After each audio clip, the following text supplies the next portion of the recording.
My sister said the house was hers. She wasn't wrong. I always believed houses carried the weight of those who lived inside them. Some people think walls only echo sound. But I've heard them echo memory, old arguments, grief disguised as silence, the sound of someone's childhood dying in slow motion. The night my sister broke in, the house wasn't silent. It wasn't at peace. Houses know when a storm is coming. It was almost 2 a.m. when I heard the first crash. At first, I thought it came from outside, the neighborhood fox knocking over the metal trash bin again. But then came the unmistakable sound of glass shattering. Not the delicate tinkle of a dropped cup. No, something heavier, purposeful. A window. Then a scream sharp as a knife edge. This house is mine now. My entire body froze. Not the stillness of fear, but the stillness of someone suddenly shoved back into an old version of themselves, the version I thought I had outgrown, buried, worked through in therapy. I recognized that voice instantly. Mariana. She hadn't spoken to me in almost 7 months. Not since the night she told me I had stolen our parents from her. As if I had plucked them like items off a shelf. As if caring for them while they dissolved under the weight of age was something she ever wanted before they became fragile and inconvenient. But none of that mattered at 2 a.m. I rushed downstairs. The foyer lights were still off, but moonlight poured in through the side windows, illuminating the broken glass scattered across the floor like crystal confetti. And there she was, my sister, standing barefoot on the shards, her hair tangled, mascara smeared in thick streaks down her cheeks. Her eyes were wrong. Wild. Wet. Glowing with something electric and frightening. She held the old brass key in her fist. The key I had given her months ago. The key she had returned in an envelope ripped in half. Her voice cracked as she repeated it again, this time lower, more dangerous. This house is mine now. The house wasn't anything fancy. It wasn't a mansion or a lakefront cottage or anything that would ignite jealousy in a normal family. But ours was never normal. I bought the 2-story yellow colonial for our parents after Dad's fall down the basement stairs at the old place. The doctors said he should avoid stairs altogether. So I purchased a house with a bedroom on the first floor, a wide hallway, a walk-in shower, and a backyard flat enough for him to shuffle around without catching a foot on anything. Mom cried when she saw it. Dad smiled with that tired, proud little nod of his. I bought the house for them because no one else would. I bought it because Mariana wasn't around. I bought it because it was the right thing to do. That's what I always told myself. But there's a truth underneath that I didn't admit until later. A part of me bought it to prove I wasn't my mother. That I didn't abandon the people I loved. That I broke the cycle. But cycles don't break just because you want them to. Sometimes they break you first. Mariana had always been the hurricane to my still water. She blew in beautifully, loudly, destructively, leaving everyone around her rearranging furniture after she left. She was magnetic as a child. The favorite. The center of every room. The gifted one. And I was the reliable one. The responsible one. The one who cleaned up after the hurricane. But magnetic children become exhausting adults. And exhausting adults become resentful daughters. And resentful daughters become ghosts. Mariana drifted in and out of the family for years, showing up at Christmas with apologies and tears, then disappearing for 5 or 10 months, long enough for us to forget the shape of her face. I used to think she was made of smoke. Hard to hold, harder to breathe around. But that night, standing in my parents' foyer with bare feet and shattered glass, she looked like something else entirely. Something sharp. Something broken. Something dangerous. Mariana, I whispered, afraid to speak louder, afraid I might shatter the moment into something irreversible. What are you doing here? She looked around the house, breathing fast, her chest rising and falling like she'd sprinted from miles away. But she'd driven. I could see her car parked crookedly on the street through the frosted glass. This house, she whispered almost reverently, is mine. It's not. Yes, it is, she screamed, her voice ricocheting off the vaulted ceiling. It should be. You took everything from me. Her words hit harder than the scream. They hit like something she'd been storing for years, fermenting. I felt it in my spine. Mariana, stop, Mom and Dad are asleep. She laughed. Laughed so hard she bent over. Then she wiped her face and stood up straight. They're not asleep. Something cold slid through me. What do you mean? I asked. She tilted her head. I mean, they're not here, she said slowly, like talking to a toddler. You moved them, didn't you? You moved them behind my back. Her voice cracked. You hid them from me. My heart dropped. Oh God, I whispered. Mariana. No, they're in the hospital. You would know that if you answered your phone. She blinked. The rage in her eyes flickered, tilted, shifted into something else. Fear. Then anger again. You're lying. I'm not. You're always lying. I don't lie to you. You lie every time you pretend you're the good daughter. The words sliced clean through me. Before I could answer, she stepped forward, onto more glass, and flinched, finally noticing the blood smeared on her soles. You're hurt, I said instinctively, moving toward her. Don't touch me, she screamed, backing into the wall so hard a framed picture rattled. And the house seemed to inhale, as if it recognized the pattern, as if it had heard this fight before, as if it had been waiting for it.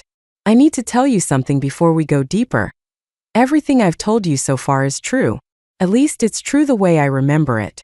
But memory is a strange animal. It rearranges itself to protect you or punish you depending on what you're made of. So I will tell you the facts as I saw them, but I cannot guarantee that what I saw was real, or whole, or fair, because families don't produce reliable narrators. They produce survivors. And every survivor has their version of the storm. My parents weren't at home.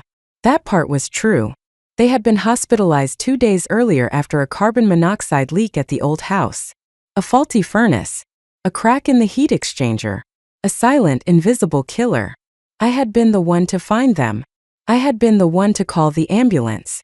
I had been the one to sit by their beds until they woke. Mariana? No one knew where she was. Not even the boyfriend she'd been living with. The one who called me in a panic saying she'd emptied his bank account, taken his car, and vanished. It wasn't the first time she disappeared during a crisis. It wouldn't be the last. But this time she didn't show up sobbing with apologies. She showed up breaking windows and claiming ownership.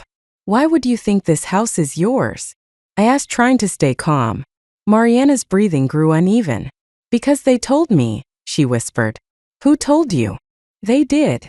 Mom and Dad. She nodded. But they're in the hospital, Mariana.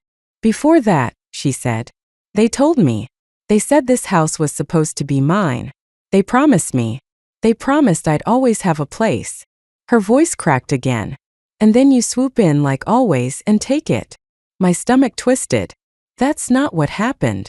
It's exactly what happened. No, they didn't promise you anything.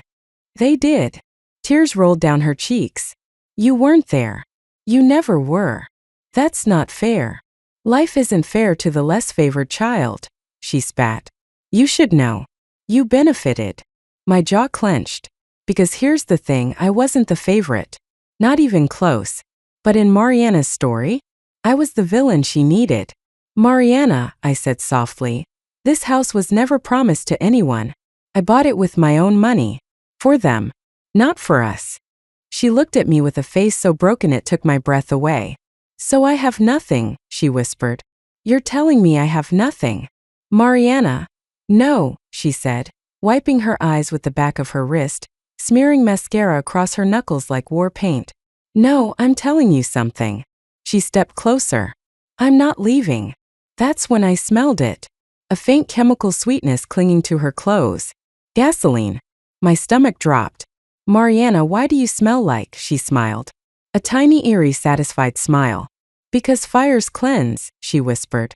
My blood ran cold. What did you do? She shrugged. Nothing yet. Mariana, tell me what you did. Her eyes glinted. Do you remember what Dad used to say? She asked. What are you talking about? He used to say the house was sick, that it had bad bones, that it needed to be purged. That was a metaphor, I whispered. No, she said. No, it wasn't. Her voice dropped to a tremble. He said you can't build a clean life on a rotten foundation. What did you do? I repeated. I fixed it, she said simply. A siren wailed in the distance, growing louder, closer. Mariana's smile widened. I told you, she whispered. This house is mine now. For a moment, I thought the sirens were coming for Mariana, for the gasoline smell, for the broken window, for the madness flickering in her eyes. But as the wailing grew louder, closer, filling the night with red and blue pulses, I noticed something strange. Mariana didn't react. Not fear, not surprise, not even curiosity. She just watched me, the way a wolf watches a deer that hasn't figured out the direction of the wind. Mariana, I said carefully, why are the police coming? A slow smile crept onto her face. I told you, she whispered. You moved them. I shook my head. I told you, they're at the hospital. Not them, she said, her voice almost tender.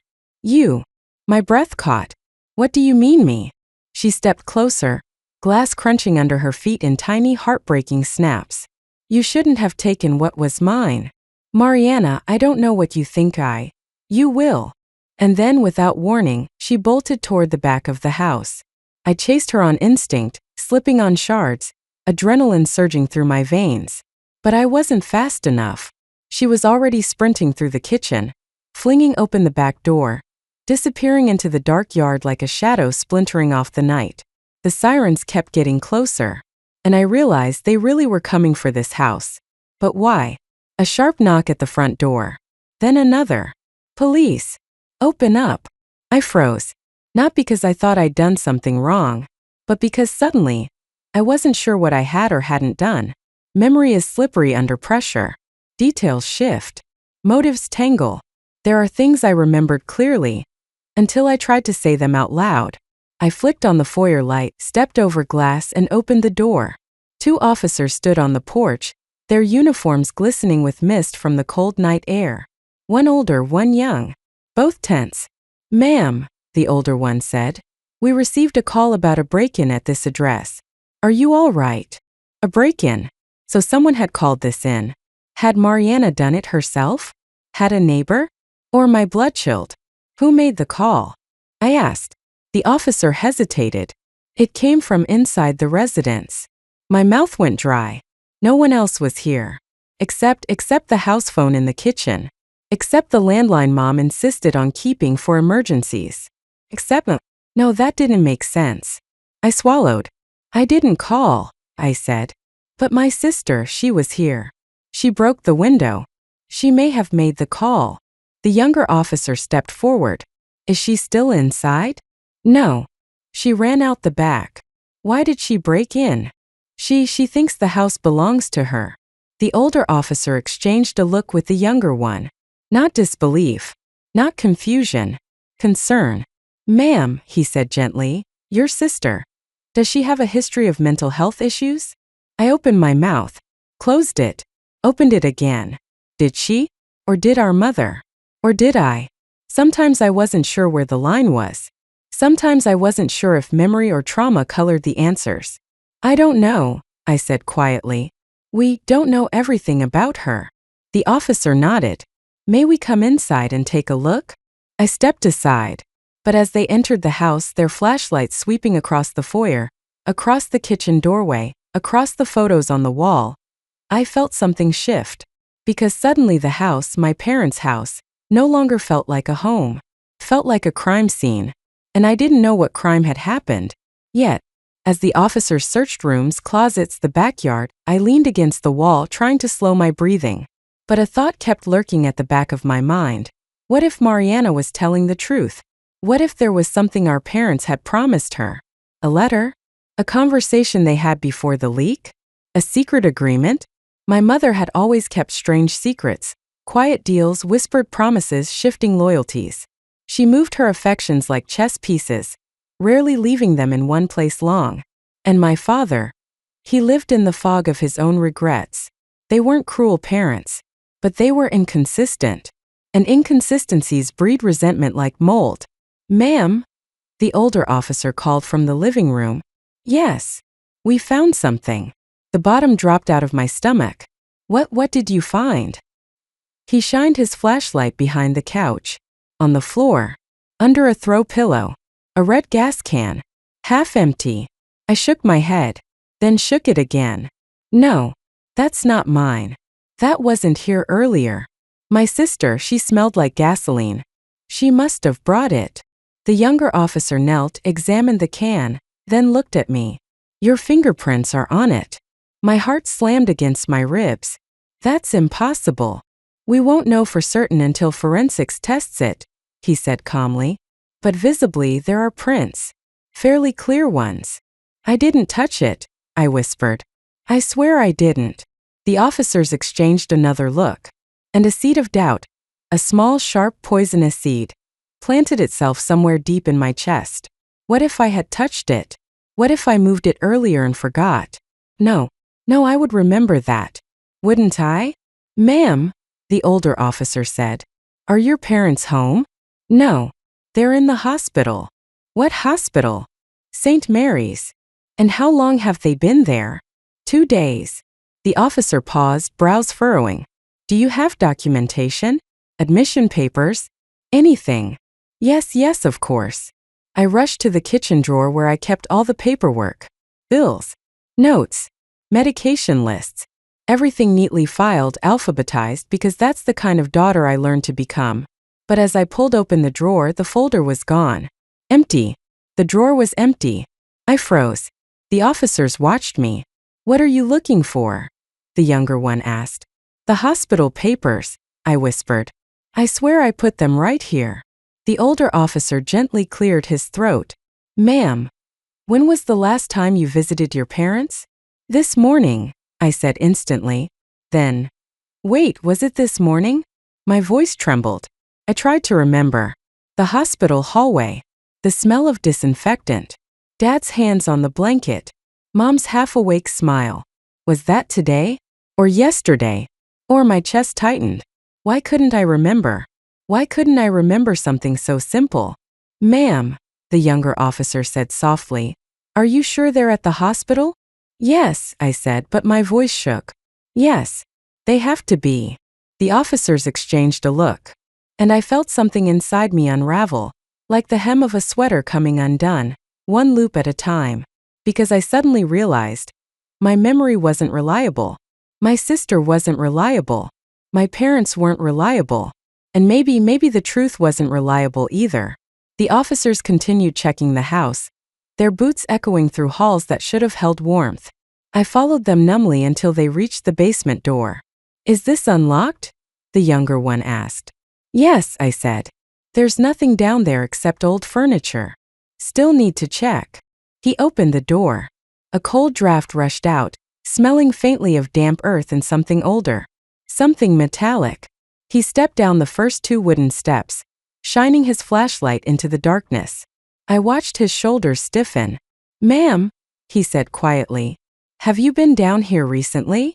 No, I said. Not since we moved in. Are you sure? I swallowed. Yes. He took a few more steps, then crouched. His flashlight beam trembled over something on the concrete floor. A dark stain. Large. Uneven. Almost brown in some places, red in others. My stomach lurched. What is that? I whispered. The older officer came down, knelt, inspected it closely. It's dried, he said. But it looks like blood. My knees nearly buckled. No, I whispered. No, that wasn't there. I would have seen that. I would have noticed. Ma'am, he said gently. No one is accusing you of anything. But we need to document this. The younger officer looked up at me, his expression unreadable. Are you absolutely sure your parents are in the hospital? I opened my mouth to answer, but nothing came out. Because in that moment a horrifying thought struck me. What if the hospital wasn't real? What if that memory, that entire sequence, was something I had built to cope with something worse? My vision blurred. My hands shook. Ma'am, the officer said again. I couldn't answer. I couldn't breathe. Because suddenly I wasn't sure of anything anymore. The older officer stepped aside and radioed dispatch. Check St. Mary's for admissions under the names. I listened to the muffled conversation, heart pounding. Then I saw the younger officer approach me. Ma'am, he said softly, why don't you sit? But his voice sounded far away. The house felt too warm, too close, too alive. Then the landline rang. The shrill, jarring sound split through the tension like a blade. The officers both turned. Don't answer that, the older one warned. But something in me moved before I realized it. My hand reached. My fingers lifted the receiver. "Hello," I whispered. For a moment there was nothing. No breath. No voice. Just a faint crackling like someone exhaling smoke. Then a whisper. A woman's whisper. Soft. Cold. Familiar. "You shouldn't have opened the basement." My blood turned to ice. "Mom," I breathed. Static. Then the line went dead. The officers stared at me. My hand shook violently as I slowly lowered the receiver. "That wasn't possible," I whispered. "That wasn't possible." The hospital, she wouldn't know. But I knew the truth. That was her voice. Whether real or imagined, that was her voice. The older officer returned from the living room, face pale. "Dispatch says your parents were not admitted to St. Mary's," he said gently. I felt the world collapse inward. "But they have to be," I whispered. "I saw them." "When did you see them?" I told you.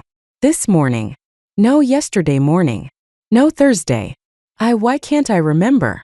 "Ma'am," he said quietly, "you said they had a carbon monoxide leak. What house did that happen at?" "Their old house." "And who found them?" "I did." He took a careful step forward. "But you said they were awake and talking when you visited them." "Yes, they were." He hesitated. "Ma'am, carbon monoxide poisoning doesn't resolve in a day or two.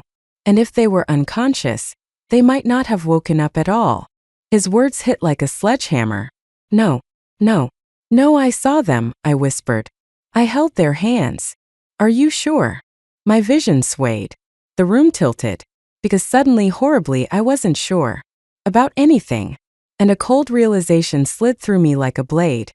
If my sister wasn't the unreliable one, maybe I was. The officers kept asking me questions. Simple ones. Basic ones. Ones I should have answered easily. "When did you last see your parents?" "What time did you arrive tonight?" "How long was your sister here?" "What exactly did she say?" But every time I tried to respond, the answers shifted. Wavered. Became something else. It was like trying to grip fog. The younger officer seemed to notice my panic. "Ma'am," he said softly, "just take your time. You've had a shock." Shock. Yes, but not the kind he thought. Because beneath the surface, another truth clawed at me. I had always been good at burying things too deep. Things I didn't want to remember. Things I wasn't strong enough to hold. Things I had convinced myself never happened.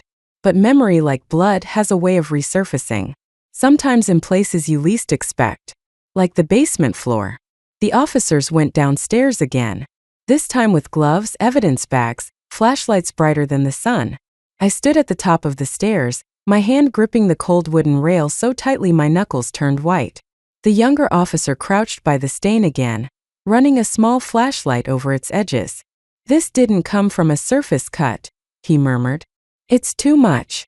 The older officer swept the light further, toward the far corner. And that's when I saw it. A smear. Long. As if something or someone had been dragged. I stumbled backward. "No," I whispered. No. That wasn't there. That wasn't." "Ma'am," the older officer said, voice firm. "When did you last come down here?" "I told you, I haven't been down here." "Not once." "No. Not since my parents moved in." "Moved in when?" I hesitated. Why couldn't I remember the date? It was only weeks ago. Wasn't it? The officer nodded slowly, as if confirming something to himself. "Ma'am," he said gently, "we're going to need you to sit." "No," I whispered. "Please." "No, I can't sit. I need to find Mariana." She ran out the back. She couldn't have gone far. The younger officer straightened. "You said your sister smelled like gasoline." "Yes." "Do you know why?" She mumbled something about cleansing and foundations. She wasn't making sense. The older officer glanced toward the stain. His jaw tightened. "Ma'am," he said carefully, "have you had any arguments with your sister recently?" I swallowed. We don't get along. We haven't for years. But I would never." "We're not accusing you," he said. "We're trying to understand what happened here." The younger officer added quietly, "Blood doesn't get on floors without reason." And that sentence, cracked something open inside me. A memory flickered. So faint I wasn't sure it was real. My mother's voice shouting. My father's voice breaking. A thud. A scream. Mariana saying, "You promised me." No, that couldn't be right. That couldn't be tonight. That couldn't be any night. I squeezed my eyes shut. When I opened them, the officers were still staring at me. Waiting. When you grow up in a house filled with secrets, you learn to keep your own. Mariana kept hers loudly. Exploding, running, disappearing, returning with new scars and excuses. I kept mine quietly, pressing them so far down they fossilized. But the basement smell, damp earth and rust, tugged at something old. Something buried. A memory from childhood. The day Dad installed a lock on the basement door. I was 8. Mariana was 10. I remember our mother whispering, "We don't go down there anymore. Do you understand?" And Mariana whispering back, "Why?" And our mother saying, "Because some rooms in a house are never meant to be opened." I feel sick remembering it, but I can't shake the feeling that something started in our childhood basement. Something that never truly ended. The officers finished their preliminary sweep. They marked the stain with an evidence tent, took photos, collected a sample. But it was the younger officer who asked the quiet question, "Ma'am, has anyone else had access to the basement? A repairman? A tenant? A family friend?" "No," I said. "Just us." Us meaning? My parents. And me. "And your sister?" I froze. Had she ever gone down there? I couldn't remember. She avoided darkness. She avoided confined spaces. She avoided anything that reminded her of our childhood. But maybe that was the problem. Maybe she didn't avoid the basement. Maybe she remembered something I didn't. Or wouldn't. The older officer stood, dusting off his gloves. "We'll need to bring in a forensic team," he said. "This may take some time. Can I stay here?" I asked, my voice thin. The officers exchanged a look again. A look I was starting to dread.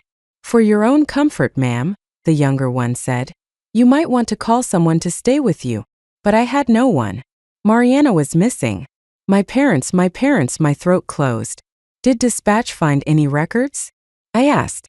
"Are you sure they weren't admitted? Maybe a different name? A different hospital?" "We checked all central databases," the older officer said gently.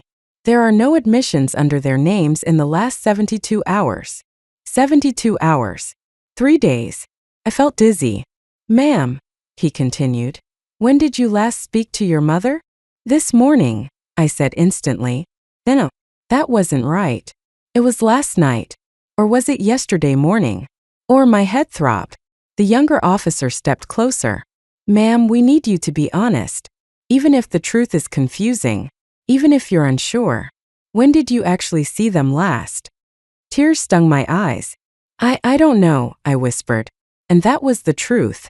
The most terrifying truth of all. The younger officer noticed the old wooden secretary desk against the wall, the one our mother insisted on keeping despite its broken hinges. "Ma'am, do you mind if we open this?" "Go ahead." He pulled the warp drawer. Stuck halfway, then gave way. Inside, stacks of envelopes. All with my name on them. All unopened. My breath caught. I lifted one, hand shaking. Recognized my mother's handwriting. The date on the envelope. March 22nd. 6 months ago. But I hadn't seen my mother 6 months ago. Had I? The older officer watched carefully. "Ma'am, what are those?" I don't know. I've never seen these." The younger officer nodded slowly. "Would you like to open one?" I hesitated, then tore the flap. Inside, a single piece of paper. I unfolded it, and my heart stopped. It read, "You have to stop her. She wants the house. She wants everything." Signed, Mom. The officers stared. I stared. My pulse thundered in my ears. "What does this mean?" the younger one asked. "I don't know," I whispered. "I don't. But I did know. I knew exactly what it meant. I just didn't want to believe it. My mother had been afraid of Mariana. Terrified. And she hadn't told me. She'd written letters instead. Letters I somehow never got. Letters that should have changed everything. The older officer's radio crackled. "Unit 12, we have a report of a vehicle abandoned 2 blocks south of your location. License plate matches the one registered to the sister. My breath hitched. That's her, I whispered. That has to be her. We'll check the area, the officer said. But before he stepped outside, the younger officer pointed to something near the baseboard by the kitchen doorway. What's that? A blackened patch. Charred wood. The faint smell of smoke. I dropped to my knees. No, I whispered. No, that wasn't there. The older officer crouched. Ma'am, he said. It looks like someone tried to start a fire. My eyes widened. The gasoline. The house. Mariana's words. Fires cleanse. My stomach twisted with dread. Ma'am, the younger officer said, voice tight with caution. Are you absolutely certain your sister didn't set this? She might have. She talked about fire, but I didn't. No one said you did, he said soothingly. But his voice didn't soothe. It scraped. Because somewhere inside me, buried deep behind layers of denial, another memory whispered, a flash of flame, a smell of smoke, my own hands gripping a lighter. No, that wasn't real. That couldn't be real. I shoved the memory down so hard I felt nauseous. The older officer stepped outside to search the yard. The younger one stayed with me. Ma'am, he said softly, I need you to tell me something. I nodded faintly. Do you remember what you were doing before your sister arrived? Of course, I said, then paused. Struggling. I remembered sitting at the kitchen table. But was that tonight? I remembered pouring tea. But was that yesterday? I remembered talking on the phone. But who was I talking to? I remembered hearing footsteps. Voices. My parents calling me downstairs. No, not possible. They weren't here. Were they? My voice cracked. I don't know, I whispered. I can't remember. The younger officer nodded as if he expected this. Then he spoke carefully. Ma'am, how long have your parents really been gone? I stared at him, blinking, confused. What do you mean gone? Gone as in no longer living. My world tilted. No, I said sharply. They're alive. I saw them alive. When? I told you at the hospital. But they were never admitted. They were. Why don't you believe me? He didn't raise his voice. He didn't move. He just looked at me with steady eyes and asked, Ma'am, when was your parents' funeral? I froze. A sound tore out of me, something between a gasp and a sob. No, I whispered. No, you're wrong. That didn't happen. That didn't. But another memory surfaced. Slowly, painfully. My mother's gray hand. My father's still chest. Black clothes. A pastor speaking. Mariana screaming at the graveside. This house should have been mine. I staggered backward, my entire body trembling. No, I whispered again. No, that was months ago. That was so why did I think they were? The officer spoke gently. Because trauma does strange things to memory. I fell to the floor. My voice barely a breath. I saw them. He didn't correct me, didn't accuse, didn't judge. He just said, sometimes we see what we need to see. Footsteps echoed upstairs, the older officer returning.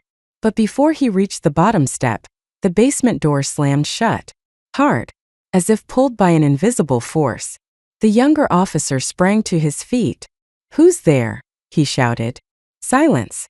Then a soft scrape, a shuffle, something moving behind the door. Something alive. My breath caught in my throat. The officers drew their weapons. Slow. Cautious. Ma'am, the younger one whispered.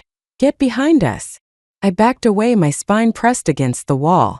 The older officer gripped the doorknob, counted under his breath. 1, 2, 3. He yanked it open. Flashlights cut through the darkness. And at the bottom of the stairs, standing perfectly still, was Mariana. Her eyes wide. Her feet bare. Her hands covered in blood. Mariana didn't speak. She just stood there at the bottom of the basement stairs, her chest rising and falling in small frantic bursts. Her hands glistened under the flashlight beams, slick, wet, unmistakably stained red. The officers pointed their weapons toward the floor.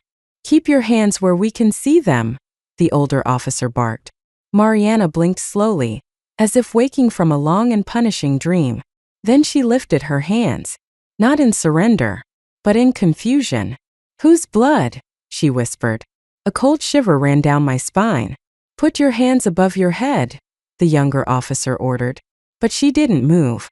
Instead, she turned her head toward me. And her face wasn't angry anymore. It wasn't wild. It was broken. "Why did you do this?" she whispered. I stared. "What?" "I told you to stop," she said, voice shaking. "I told you you'd make it worse. But you didn't listen." The older officer moved forward cautiously. "Ma'am, step up toward me." Slowly. She didn't. She kept staring at me. "Do you remember yet?" she whispered, eyes wide with something like terror. "Do you remember what she told you?" My mouth went dry. "Who?" I whispered. Mariana's lips trembled. "Mom." My blood chilled. "You're lying," I said automatically. Mariana's voice cracked. "No. You just don't want to hear it."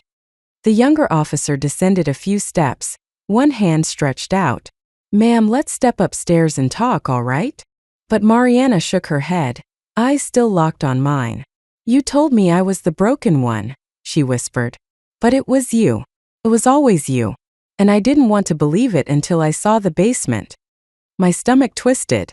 "What basement?" "This basement," she hissed. The officers carefully approached her. But Mariana took a step back, into deeper darkness. "Don't touch me," she snapped. "You don't understand what she's capable of." The younger officer tried to soothe her.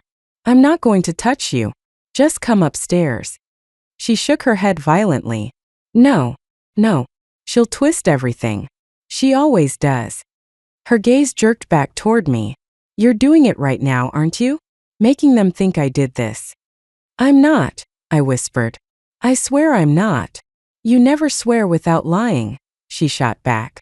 My breath caught, because a part of me, a horrible tiny part, worried she wasn't entirely wrong.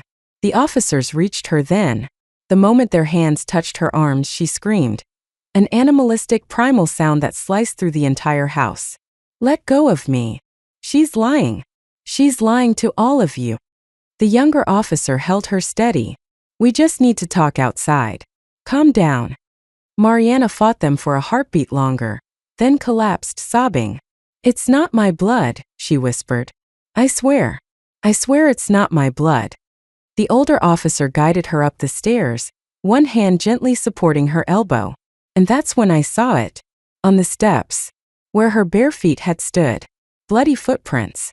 Small, uneven, leading down and up, as if she'd been pacing, as if she'd been searching for something. Or someone. The second the officers took Mariana outside, the younger one turned to me. "Ma'am, stay here." But I couldn't.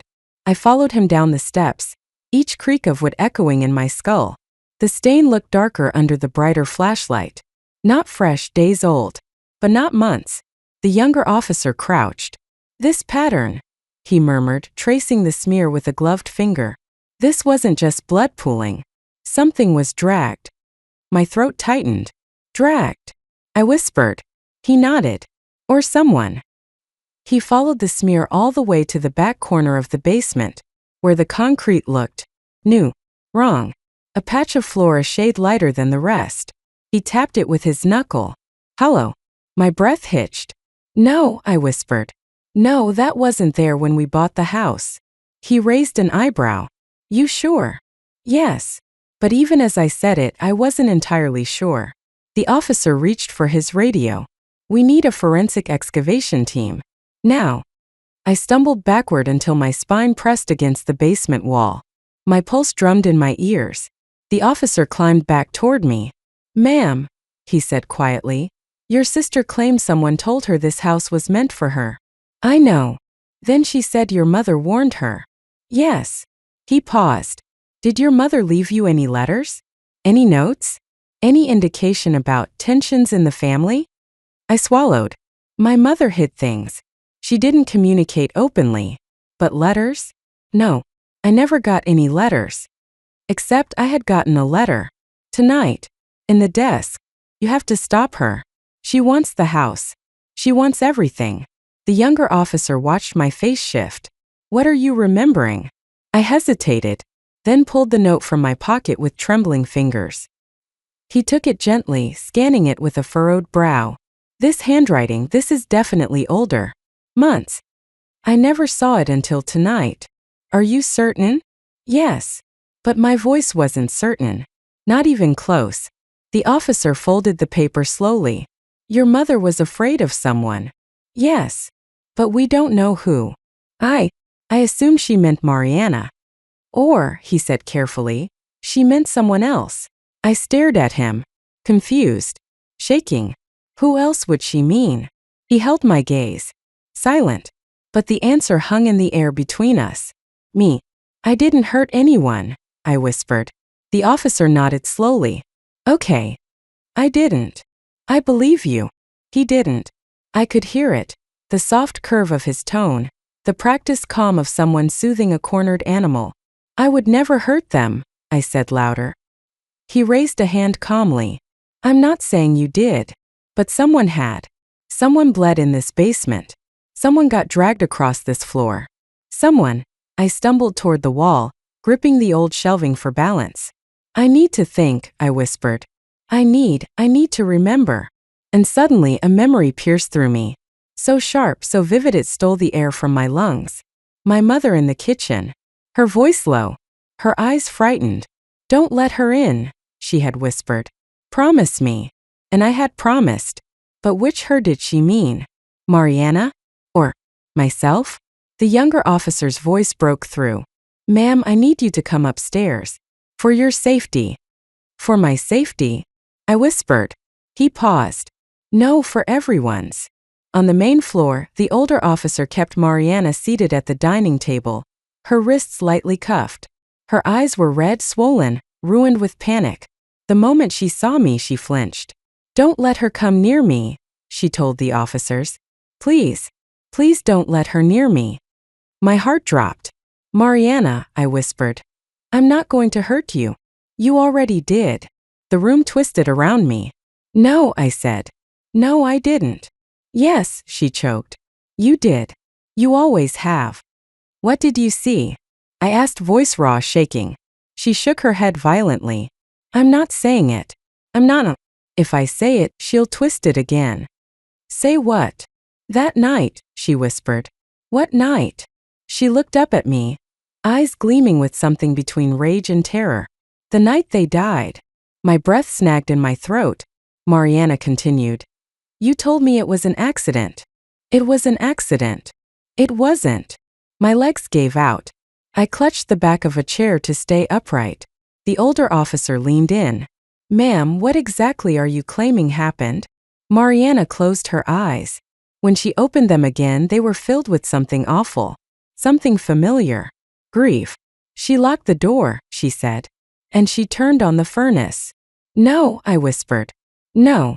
That's a lie. That's a lie. Mariana flinched. The younger officer stepped between us. Ma'am, we need you to stay back. She's lying. I shouted. My voice echoed through the house. Mariana's hands trembled. I didn't know at first, she said quietly. I thought I came too late. I thought I lost them because I wasn't here. Tears slipped down her cheeks. But then I saw the basement. I shook my head violently. I never touched the furnace. You're lying to yourself, Mariana whispered. Just like Mom knew you would. My knees buckled. The younger officer grabbed my arm before I hit the floor. Ma'am, breathe. Slowly. But I couldn't breathe. Because another memory forced itself up.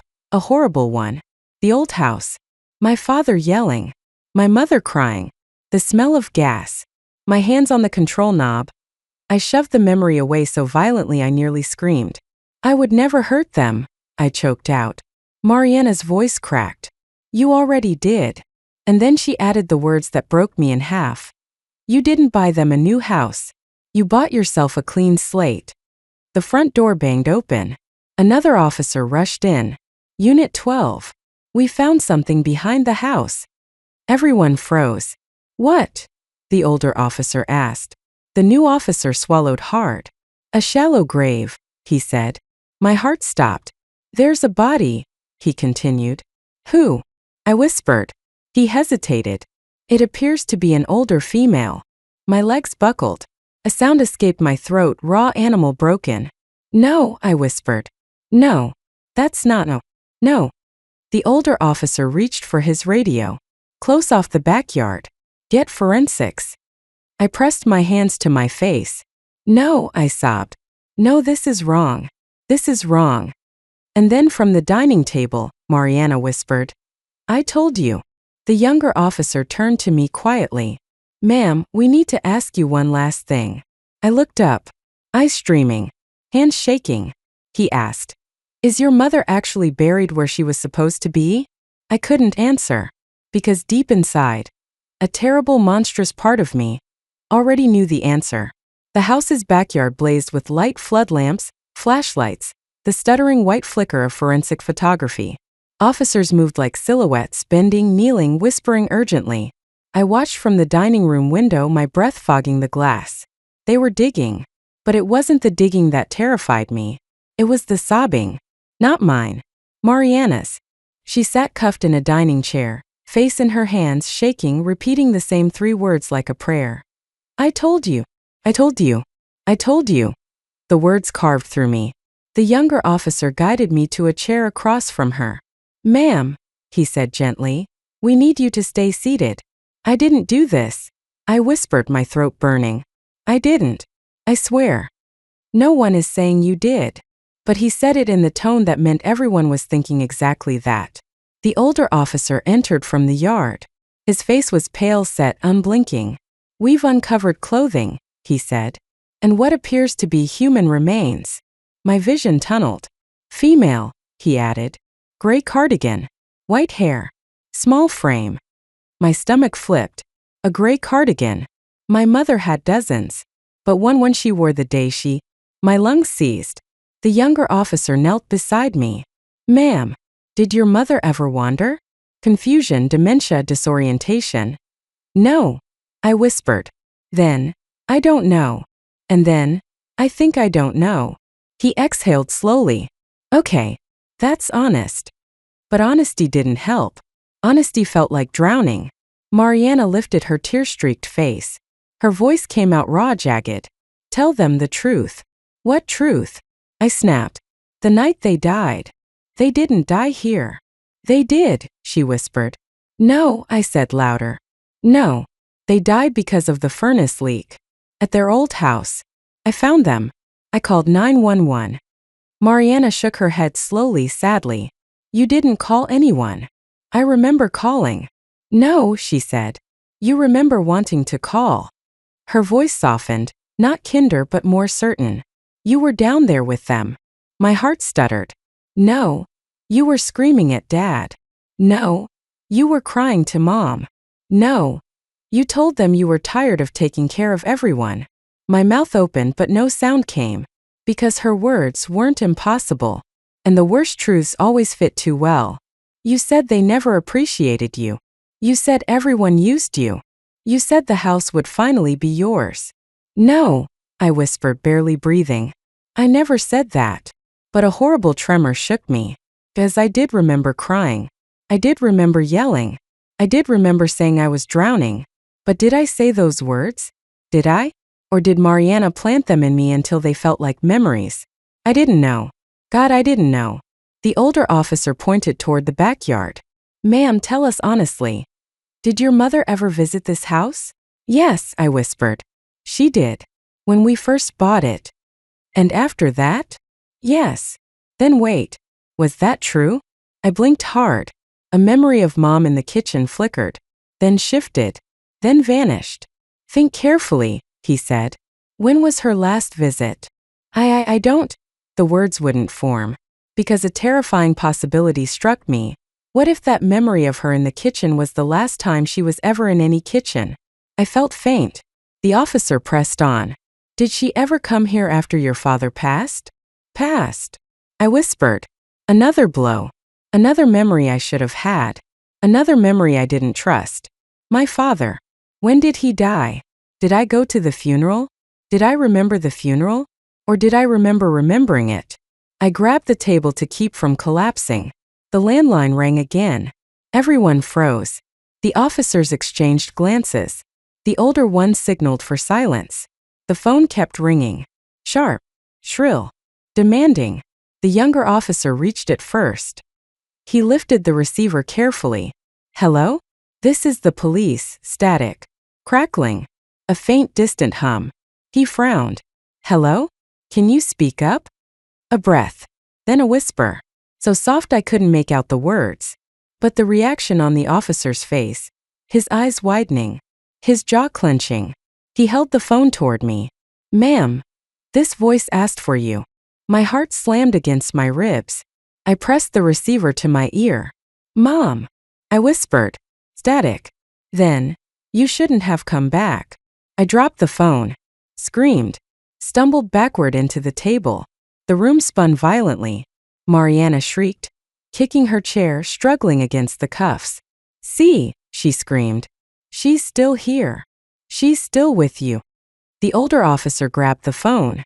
The line was dead. I staggered, gripping the wall.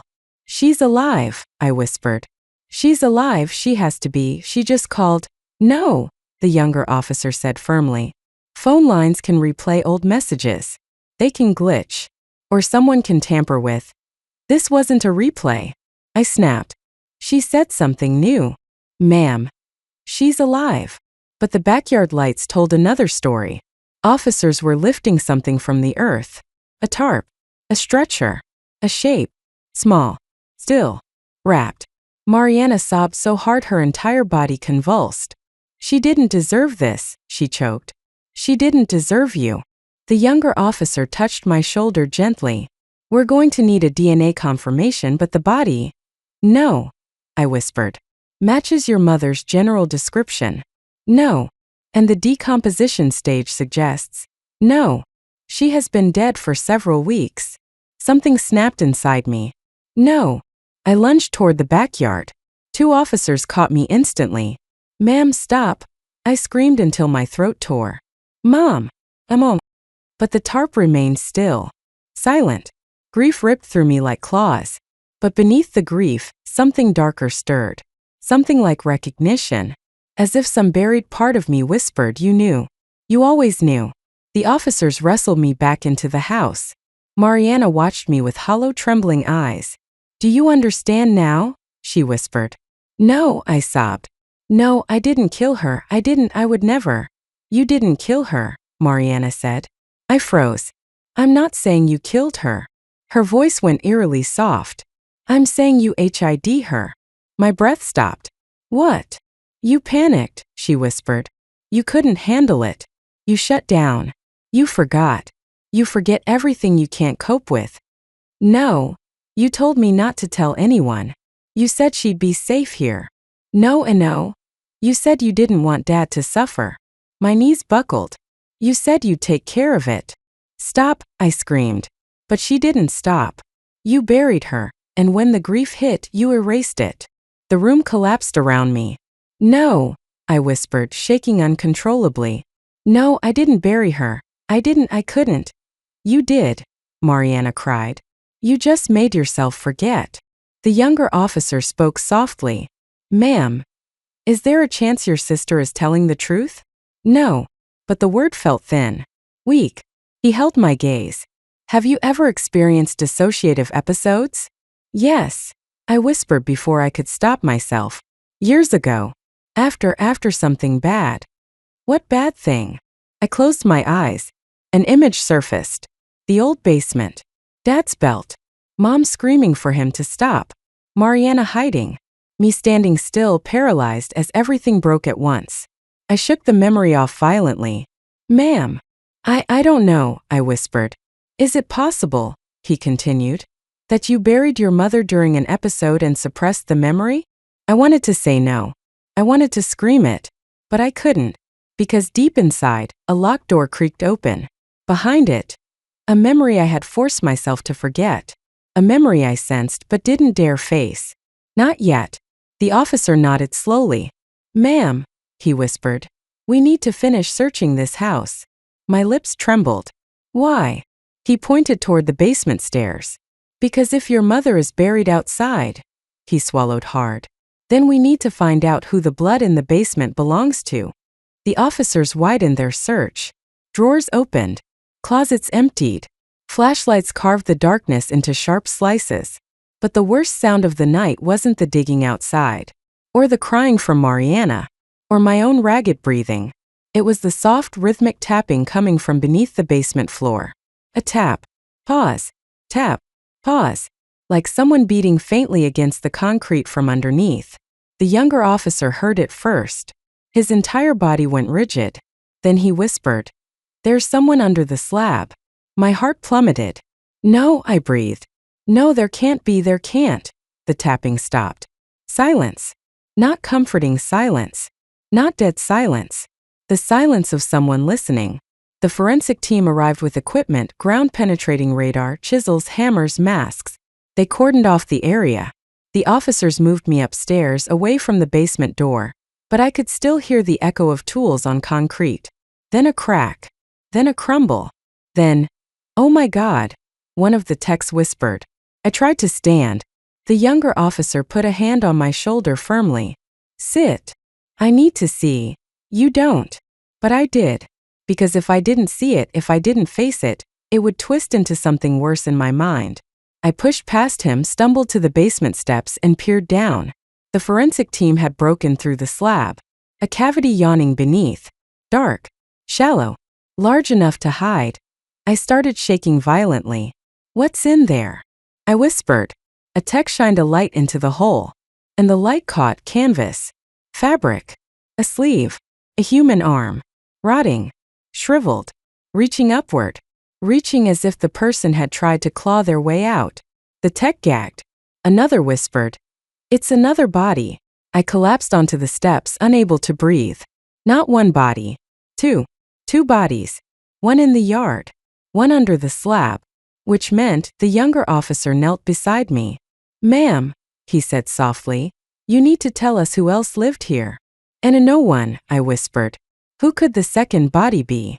I don't know." But then a memory hit me like a blunt weapon. A man's voice. Calling my mother's name. Calling my name. My father shouting, "I told you never to come back here." A struggle. A fall. A sickening crack. The memory flickered and vanished, leaving me gasping. The older officer approached slowly, his expression grave. "Ma'am," he said quietly, "this second body, it's male." My stomach twisted. Older male. Late 50s to early 60s. Rough clothing. No wallet. No ID. My voice trembled. I don't understand." Mariana let out a guttural sound from across the room. "That's him," she sobbed. "That's who I saw Dad fighting with." Her words hit me like a slap.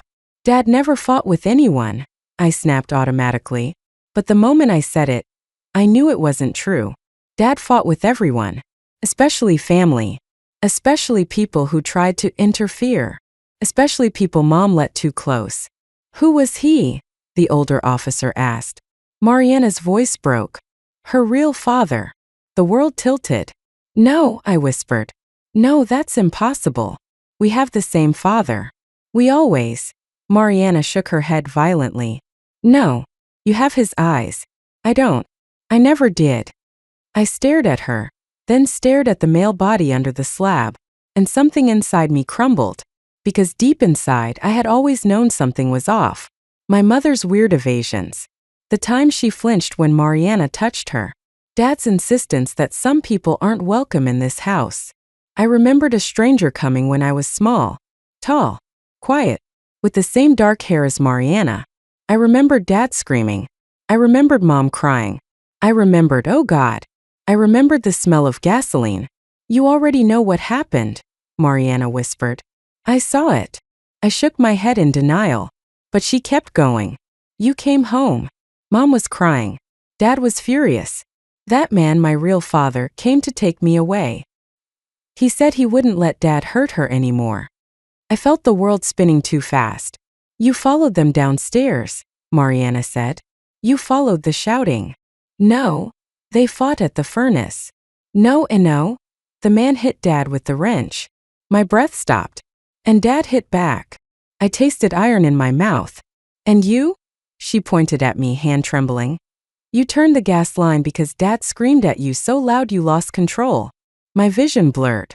You didn't mean to, she whispered. But you panicked. I didn't. You knocked the man down the stairs. No. Dad dragged him to the corner while you helped Mom up the steps. I couldn't breathe. You and Dad poured cement the next morning. I never. You were 12. Silence shattered the air. I couldn't move. I couldn't speak. I couldn't disbelieve her anymore. Because the younger officer whispered, "Ma'am, forensics just confirmed something." I lifted my head slowly. The cement slab downstairs is at least 20 years old. 20 years old. Meaning it was poured long before tonight. Long before this house became my parents' new place. Meaning, the basement body wasn't new. It wasn't recent. It wasn't a stranger. It was part of the house. Part of the past. Part of us. I grabbed the edge of the table, nails digging into the wood. Mom, helped bury him? I whispered. No, Mariana said. Mom begged Dad to stop. So then Dad buried him? Mariana shook her head. Slow. Devastating. You helped bury him, she said softly. You were shaking. But you helped. Because Dad told you that if you didn't, Mom would go to prison. My entire body went cold. No, I said again, but it came out as a broken sob. No. I would remember that. I would, but the younger officer whispered. Trauma at that age can erase entire nights. Erase entire lives. I pressed my shaking hands to my face, and memories slammed into me. Dad's breath smelling like whiskey. Mom screaming for him to stop. A man gasping on the basement floor. My hands covered in gray dust. Mariana hiding in the shadows watching me help. Burial. Erasure. Silence. Dad said no one would believe us, Mariana whispered. He said we were a family of liars. So Mom knew, I whispered. She must have known. She did, Mariana said. And it destroyed her. I shook my head, eyes burning. She held it for decades, Mariana whispered. Held all of it. So why is she buried in the yard? I asked, my voice cracking. How? How did that happen?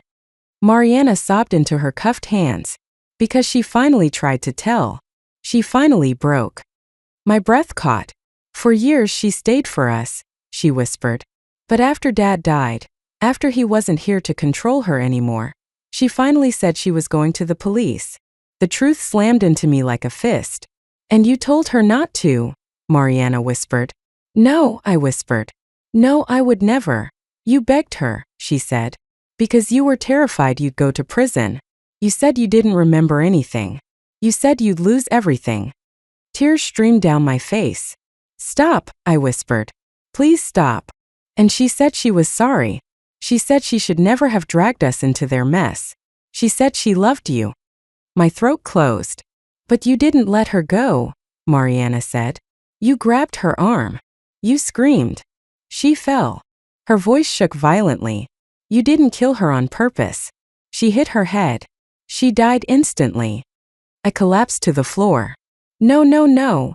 And you? Mariana whispered. You buried her in the yard the same way Dad made you bury him. I shattered. The younger officer knelt beside me again. But this time there was no suspicion in his voice. Only sorrow. Ma'am, he said softly, dissociative amnesia can be catastrophic, especially when childhood trauma is triggered. I sobbed into my hands.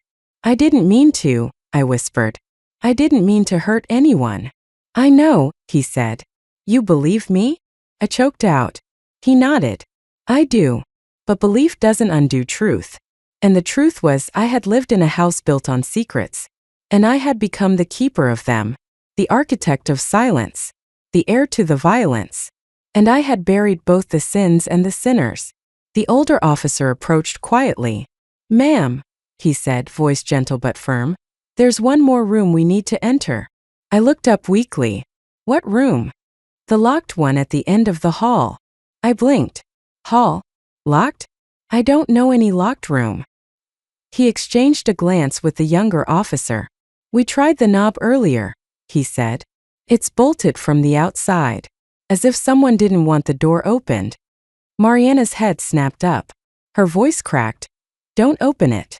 The officers moved toward the hallway. I crawled toward them, panic surging. Please, I whispered. Please don't. But it was too late. The younger officer unlatched the bolt, gripped the knob, turned it. The door swung open. And everything, every lie, every memory, every secret, every trauma, came crashing out. The officers pushed the door fully open. The hinges groaned, long, protesting, metallic. Like the house itself didn't want this truth unsealed. The hallway smelled different here. Old dust, cold air, a faint trace of something acidic and sour, like old tears dried into wallpaper. The younger officer shined his flashlight inside. Ma'am, he whispered. Do you recognize this room? But the room didn't feel like a room at first. It felt like a memory trying to claw its way out of a grave. I forced my legs to move closer. The beam of light cut across. A narrow bed or a metal tray on a stand, a small table overturned, a scratch marks on the wall, a restraints dangling from the bed frame. My chest tightened so violently I thought I might black out. No, I whispered. No, no, no. Mariana screamed behind us. Don't go in there. Please don't go in there. The older officer held her back as she shook violently against the cuffs. But I stepped over the threshold anyway. Because I had to. Because I needed to know what I had buried inside myself. The air was colder in here. Still. Expectant. As if the room had been holding its breath for years.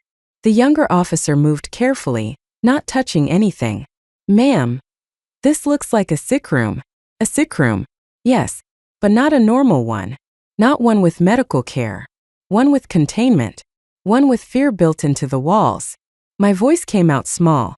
When did this room exist? But he wasn't the one who answered. Mariana did. Through a choked, trembling sob. It existed after the accident. I turned to her slowly. What accident? You. She swallowed hard. Don't remember? No, I whispered. I don't. She laughed. A broken, hollow sound. No, of course you don't. Because forgetting is what you do best. I flinched. The younger officer stepped between us. What happened here? He asked carefully. Mariana shook her head desperately. You have to understand. Mom was never the same after that night. What night? I demanded. The furnace night. The night Dad killed that man. The night you helped. I sank to the edge of the bed, trembling. Mariana continued, voice cracking. Mom couldn't sleep. She couldn't eat. She kept mumbling that the man under the concrete was calling to her. That he was still alive. That he wanted her to join him. A chill pricked down my spine. No, Mom was strong. Mom was protective. Mom. Dad locked her in here until she got better, Mariana said bitterly. But she didn't. She just got quieter. I stared at the scratch marks on the wall. Long, desperate. Fingernails driven into paint. I felt like I was going to be sick. She begged for you, Mariana whispered. Every day. She begged for you. I choked. Why didn't anyone tell me? Again, that broken, humorless laugh. Dad did. He told you she was resting. He told you not to disturb her. And you believed him. Because you always believed him. My entire body went cold. No, I whispered. No, I would have helped her. I would have. You were just a child, she screamed. You didn't know better. You didn't know she was trapped in here. Her words slammed through me like a tidal wave. I clutched the metal bed frame. The cold steel bit into my palms. The truth tasted like rust. The older officer found a small box on the shelf. He opened it. Inside were photographs. Polaroids. Old. Yellowing. He hesitated. Ma'am, I think you need to see this. I didn't want to, but I did. I had to. He handed me the first photo. In it, Mom. Sitting on the bed in this room. Thin. Pale. Blank-eyed. A blanket around her shoulders. Her hair unwashed. Her wrists bruised. She looked like a ghost of the woman I remembered. My heart cracked. The next photo, me. Maybe 8 years old. Sitting beside her. Holding her hand. Smiling nervously. Dad behind us smiling wide. Too wide. A smile that didn't reach his eyes. That was staged, Mariana whispered. Dad forced you into those photos to make it look like everything was fine when it wasn't. I blinked at the picture. Pain stabbed my chest. I didn't remember this. Not the moment. Not the smile. Not the room. But my small hand was holding hers. Clinging. Trying to comfort. Trying to pretend everything was normal. Trying to survive. I pushed through the box, hands trembling. Photo after photo. Mom deteriorating. Mom crying. Mom staring blankly at the wall. Sometimes I was in the frame. Sometimes Mariana. Sometimes both. Sometimes neither. But one photo made me scream. Because it showed the male body. Before burial. On the basement floor. His head at a grotesque angle. His arms splayed. His shirt soaked in blood. And behind him me. 12 years old. Terrified. Covered in dust. Holding the trowel Dad gave me. Mariana screamed as the photo slipped from my fingers and fluttered to the floor. The younger officer caught me before my legs collapsed. But it was too late. The sealed room inside my mind broke open. And the memories poured out. I remembered. Not clearly. Not linearly. But in jagged pieces. I remembered Dad dragging the man. I remembered Mom sobbing uncontrollably. I remembered the furnace roaring like a monster. I remembered Dad screaming that this family will survive, no matter what. I remembered the concrete mixing. The shovel in my hands. The sickening sound of stone on flesh. I remembered my own voice saying, "Mom, please stop crying. Please. Please." I remembered Dad squeezing my shoulders. "Good girl," he said. "Good girls help their families." A wave of nausea ripped through me. I wasn't a good girl. I was a terrified child. A manipulated child. A broken child. And my father built me into the perfect accomplice. I turned to Mariana. She was crying again. Quietly now. Exhausted. "Dad locked her in this room," she whispered. "But you were the one who kept her here after he died." I shook my head violently. "No, I wouldn't, I couldn't." "You didn't know she was dying," she said. "You were dissociating. You thought she was just quiet. Resting. Safe." I covered my mouth as a scream tore from my throat. "She called for you," Mariana sobbed. "Every night. She whispered your name until her voice broke." "Stop. You thought she was sleeping. You brought her food but she wouldn't eat. You told me she was fine." I staggered backward. "No," I whispered. "No. Please no. You were trying to take care of her," Mariana said softly. "But you didn't understand she was giving up. You didn't understand she was fading." Tears streamed down my face in violent waves. "When she finally died," Mariana's voice cracked, "you thought she was still sleeping." I collapsed to my knees. No. No. No. But the memories flooded. Her cold hand. Her empty eyes. My voice saying, "Mom, wake up. Please wake up." Repeating it. Over and over. For hours. Until I broke. Until I finally realized. Until I carried her outside with shaking arms and buried her. Desperately, frantically. Because I was terrified the truth would destroy our already ruined family. Because Dad taught me. We fix our own messes. The younger officer wrapped a blanket around me. The older officer stood nearby, stiff, conflicted, unsure whether he was dealing with a perpetrator or a victim. Mariana whispered, "You didn't mean to kill her. You just didn't know how to save her. None of us did." But her words didn't comfort me. Because intent doesn't erase consequence. And trauma doesn't erase truth. I buried our mother. With my own hands. Because I thought I was being dutiful. Because I thought I was protecting my family. Because I couldn't face the truth. That she died while begging to be freed from the prison we had all built around her. The officers rose to their feet. "We need to take both of you into custody for statements," the older one said quietly. "Both of us." I whispered. Mariana nodded slowly. "We're the last ones left," she whispered. "So now we tell the truth. All of it." A wind blew through the open door of the sick room. Cold. Sharp. Almost like a breath. For a moment I swore I heard her voice again. My mother's voice. "It's time." And then everything went still. The officers led us toward the front door. And the house, our house, the house built on secrets, lies, trauma, and bones, let us go. Police stations always look the same at night. Overlit, underheated, and indifferent. The officers escorted me and Mariana through a side entrance.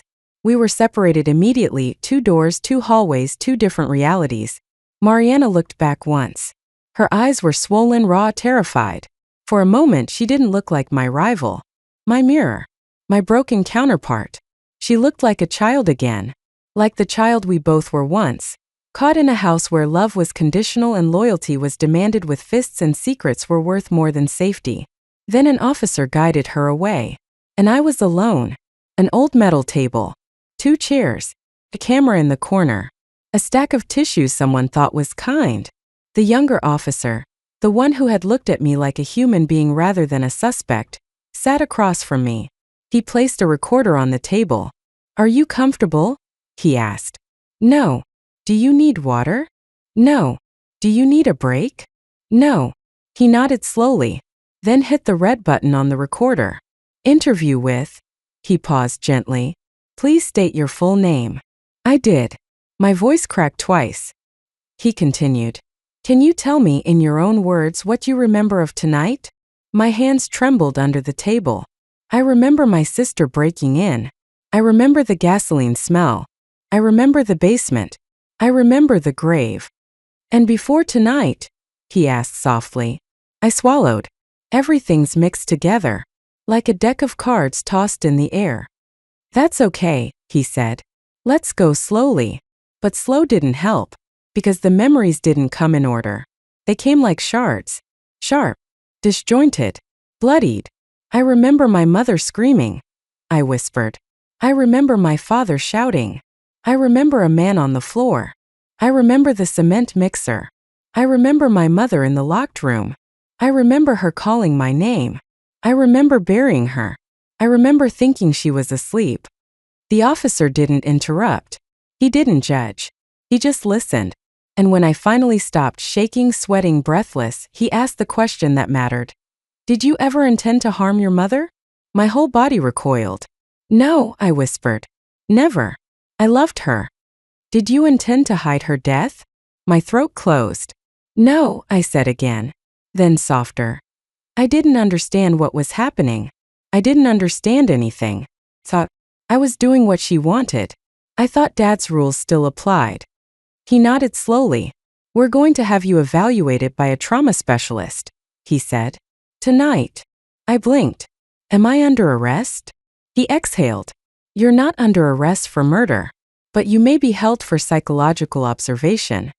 My breath loosened, but only a little, because even if I wasn't a murderer, I wasn't innocent. The officer reached toward the tissues, slid the box across the table. "You weren't a perpetrator," he said gently. "You were also a victim." I shook my head. "No. That's what every monster says." He leaned forward. "Monsters understand exactly what they're doing. Victims forget." My hands went cold. He wasn't wrong. I had forgotten, so deeply, so desperately, so thoroughly that I had built a whole new past over the ruins of the old. But forgetting doesn't unbury the dead. Hours passed. An officer eventually re-entered the room. "We need to take a brief pause," he said. "Your sister, she's not doing well." My stomach clenched. "What do you mean?" He hesitated. "She had a panic episode in her interview. She kept repeating that the house was going to take her next. We had to call in a trauma counselor." Guilt stabbed through me. "Can I see her?" I whispered. "No," he said gently. "Not yet." I pressed my palms into my eyes until stars burst. Mariana was many things, impulsive, chaotic, dramatic, but she was not cruel. Not like Dad. Not like the house taught us to be. She was a child in an adult body, and I had left her alone in our father's shadow. We both had. And now we were both collapsing under the weight of what survived us. A woman entered the room. Soft gray sweater. Clipboard. Warm eyes that somehow didn't feel invasive. "Hello," she said. "My name is Dr. Halden. The officers asked me to check in with you." "I'm not crazy," I whispered. "I didn't say you were. I'm not violent." "I didn't say that either." She sat across from me. Calm. Patient. Like someone sitting opposite a wounded animal. "Can I ask you something?" she said. I nodded. "What year is it?" I blinked. 2025. "What month?" November. Who is the president? I answered. She nodded. Good. Your orientation is intact. Then she leaned forward. Now tell me something harder. What was the last holiday you spent with your mother? My breath faltered. Christmas. No. Was it Christmas? Did Mom come that year? Or did we FaceTime? Maybe her birthday. No, did we celebrate? My head pulsed. I can't remember. She nodded. That's okay. Is it? I snapped. Yes, she said gently. Because trauma doesn't erase the big dates. It erases the moments that contradict the narrative we need to survive. What narrative? I whispered. That your mother was alive. My chest cracked. No. I knew. You believed. Belief fills gaps when memory breaks. My throat burned. Is that why I didn't remember the slab? Or the grave? Dr. Halden was quiet for a long moment. Then, when you endure prolonged trauma as a child, your brain can create entire false timelines, alternate versions of events, stories that keep you functional. But I wasn't functional. She tilted her head. You were functional enough to bury a truth so heavy that most adults would crumble beneath it. Tears spilled from my eyes. Does that make me a monster? I whispered. No, she said softly. It makes you a survivor of one. An officer entered quietly. Doctor, we need you. The sister's asking for her. Dr. Halden turned back to me. Will you be okay for a few minutes? No. But you'll manage, she said gently. And she was gone. I sat in the too-bright room, alone with the camera, the metal table, the ghosts. Minutes passed. Or hours. Time warped in trauma. Then a knock. The older officer entered. He sat across from me. We spoke to your sister. I swallowed. And? She isn't blaming you. I blinked. She's blaming your parents. Your father. The man buried under the slab. The history forced on you. A tear slipped down my cheek. She said you were the only one who ever protected her, the officer added quietly. Even when you were terrified. My breath hitched. She asked us to tell you she's sorry. I bowed my head into my shaking hands. Mariana wasn't the villain. She was the warning. The truth teller. The one who never let herself forget. And I was the one who forgot everything. Around dawn, the officers returned. The coroner has made a preliminary assessment, the older officer said. My breath froze. The female body is approximately 4 to 6 weeks deceased. 4 to 6 weeks. And I thought she was at the hospital. And the male remains under the slab date back approximately 20 years, he added. 20 years. I was 12. Mariana was 14. Dad was alive. Mom was living in the locked room. And the house was already rotten. DNA tests will confirm identities, he said. But everything points to your mother and a man who is genetically related to your sister. My breath left me. They weren't just bones in the house. They were bones in our timeline. In our story. In our blood. Dr. Halden returned after a long stretch of silence. She sat across from me, folding her hands. I need you to listen carefully, she said. I nodded. After a case like this, she continued, you won't be facing prison. My breath caught. You will be facing treatment. Long-term. Structured. Protected. Something between relief and shame crashed through me. And your sister? I whispered. She will likely face psychiatric care as well. Not punishment. So we're both broken. No, Dr. Halden said. You were both broken open. That's different.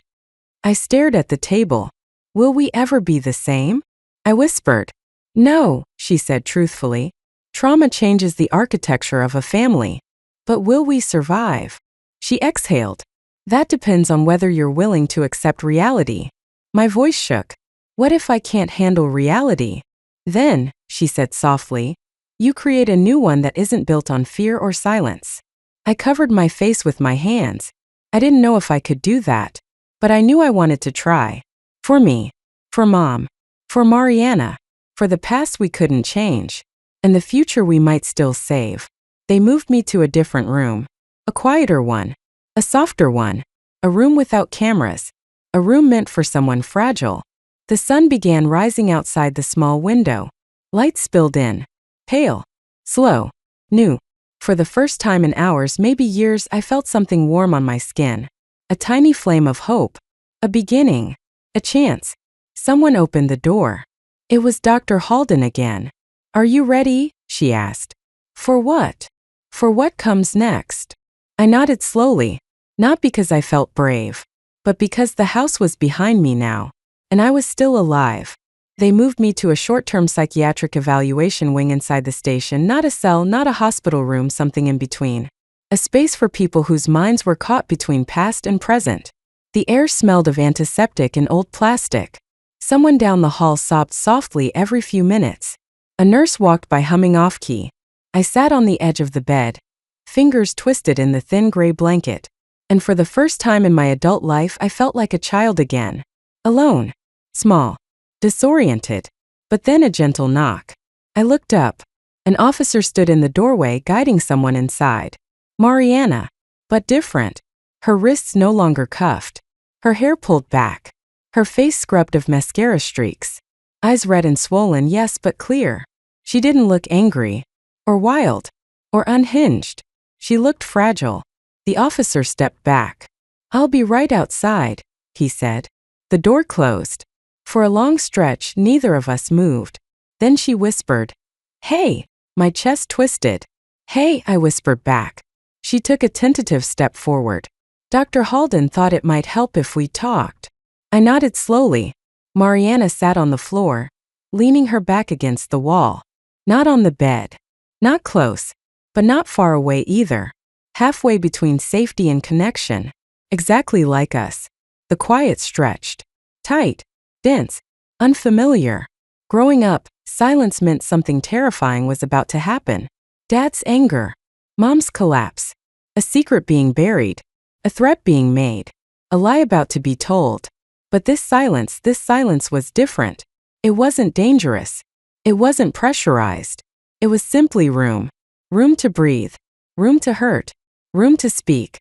Finally, Mariana said, "You look better." I let out a weak laugh. "I look like hell." "So do I," she said softly. Perfect match. We both huffed a shaky breath. The first almost laugh we'd shared in years. Maybe decades. "Mariana," I whispered. "I'm sorry." She looked up sharply. "For what?" Her voice raw. "For everything." My throat tightened. "For not being there. For forgetting things you had to carry alone. For believing Dad more than I believed you. For letting you think I didn't care." She stared at me, unmoving, then shook her head. "No," she said quietly. "You don't get to apologize for being a kid." Tears pricked my eyes. "But I should have." "You couldn't," she said, voice firm. "You couldn't understand what was happening. Dad made sure of that. He made sure we never trusted ourselves." She swallowed hard. "He made me think I was the ungrateful one. He made you think you were the responsible one. And he made Mom think she was the crazy one." A quiet sob escaped my throat. "And that man in the basement," she whispered, "he made Dad feel like he had something to lose." I dropped my head into my hands. "I'm so sorry," I choked. "I didn't remember. I forced myself not to remember." Mariana wiped her face. "You didn't force anything. Your brain protected you. Mine didn't." She smiled sadly. "That's the only difference between us." She shifted closer. "Just a little. Do you want to know the last thing Mom said to me?" she whispered. My breath caught. "Yes," I mouthed. "She said your name." A tear rolled down her cheek. "She said she wished she had been braver. She said she wished she had kept us safe. She said to tell you she loved you." I shook my head violently. "No. No, she loved you. She loved both of us," Mariana said firmly. "But she understood you ran from the pain differently than I did. You ran forward into responsibility. I ran away into chaos. But we were both running from the same thing." She reached up and wiped her nose clumsily with her sleeve. "I used to hate you," she said. "I didn't know why. I thought it was because you were the good one. But now I know." She swallowed hard. "I hated you because you got to forget." I froze. She continued. "And I hated myself because I couldn't." Our eyes met. And something ancient between us broke open. Guilt. Envy. Pain. Survival. The love underneath it all finally exhaled after decades trapped under rubble. The door cracked open. The officer peered in. Everything okay? Mariana nodded. Yeah. He closed the door again. She scooted another inch closer. Then another. We finally sat together on the floor, backs to the wall like two kids hiding from a storm. Except the storm was gone. The wreckage was all that remained. Can we fix this? I whispered. Not what happened, Mariana said softly. We can't fix the past, but we can fix us. I closed my eyes. I want that. Me too. She nudged her shoulder against mine. Whatever happens next, we stay together. Okay. A sharp sob caught in my throat. Together, I whispered. She nodded. Because we're the only ones who know what it felt like. We're the only ones who survived it. She was right. We were survivors of the same house, the same father, the same mother, the same ghosts. Two halves of a single broken history, now finally trying to become whole. Mariana leaned her head back against the wall. Do you think Mom forgives us? She asked quietly. I hope so, I whispered. I hope she knows we were children. I hope she knows we never wanted to hurt her. I hope she knows we wanted her to be free. We just didn't know how. Mariana nodded. And Dad? She asked. I don't care, I said without hesitation. A small smile tugged at her lips. Good, she whispered. Me neither. What about him? I asked softly. The man beneath the slab. Mariana's face darkened. He wasn't a bad man, she said. Just a desperate one. Trying to save someone he loved. I nodded slowly. We should have been saved too. Mariana looked at me. Now we can be. The officer returned. Your evaluations are scheduled, he said. One today. One tomorrow. We both nodded. He looked between us. If you want, he added, you can see each other again after the sessions. Mariana and I shared a glance. A real one. Honest. Steady. Sister to sister. We want that, she said. I nodded. Yeah, we do. The officer left. And for the first time in a very long time, I believed we might actually mean it. Mariana turned to me. We're going to rebuild, she whispered. How? I asked. She shrugged softly. One memory at a time. We sat there, leaning against each other in the quiet ward. As the morning sun finally touched the window. It wasn't forgiveness. Not yet. Not fully. But it was something new. Something fragile. Something alive. A beginning. They moved me from the quiet ward into a private consultation room for the day's formal interview. Not an interrogation room. Not the metal-heavy, camera-lit space from before. A softer room. Laminate floors. 2 cushioned chairs. A table with tea bags in a wicker basket. I sat in the chair closest to the window. They left the door open on purpose. A signal that I wasn't considered a threat. A detective entered. Older. Measured. Quiet.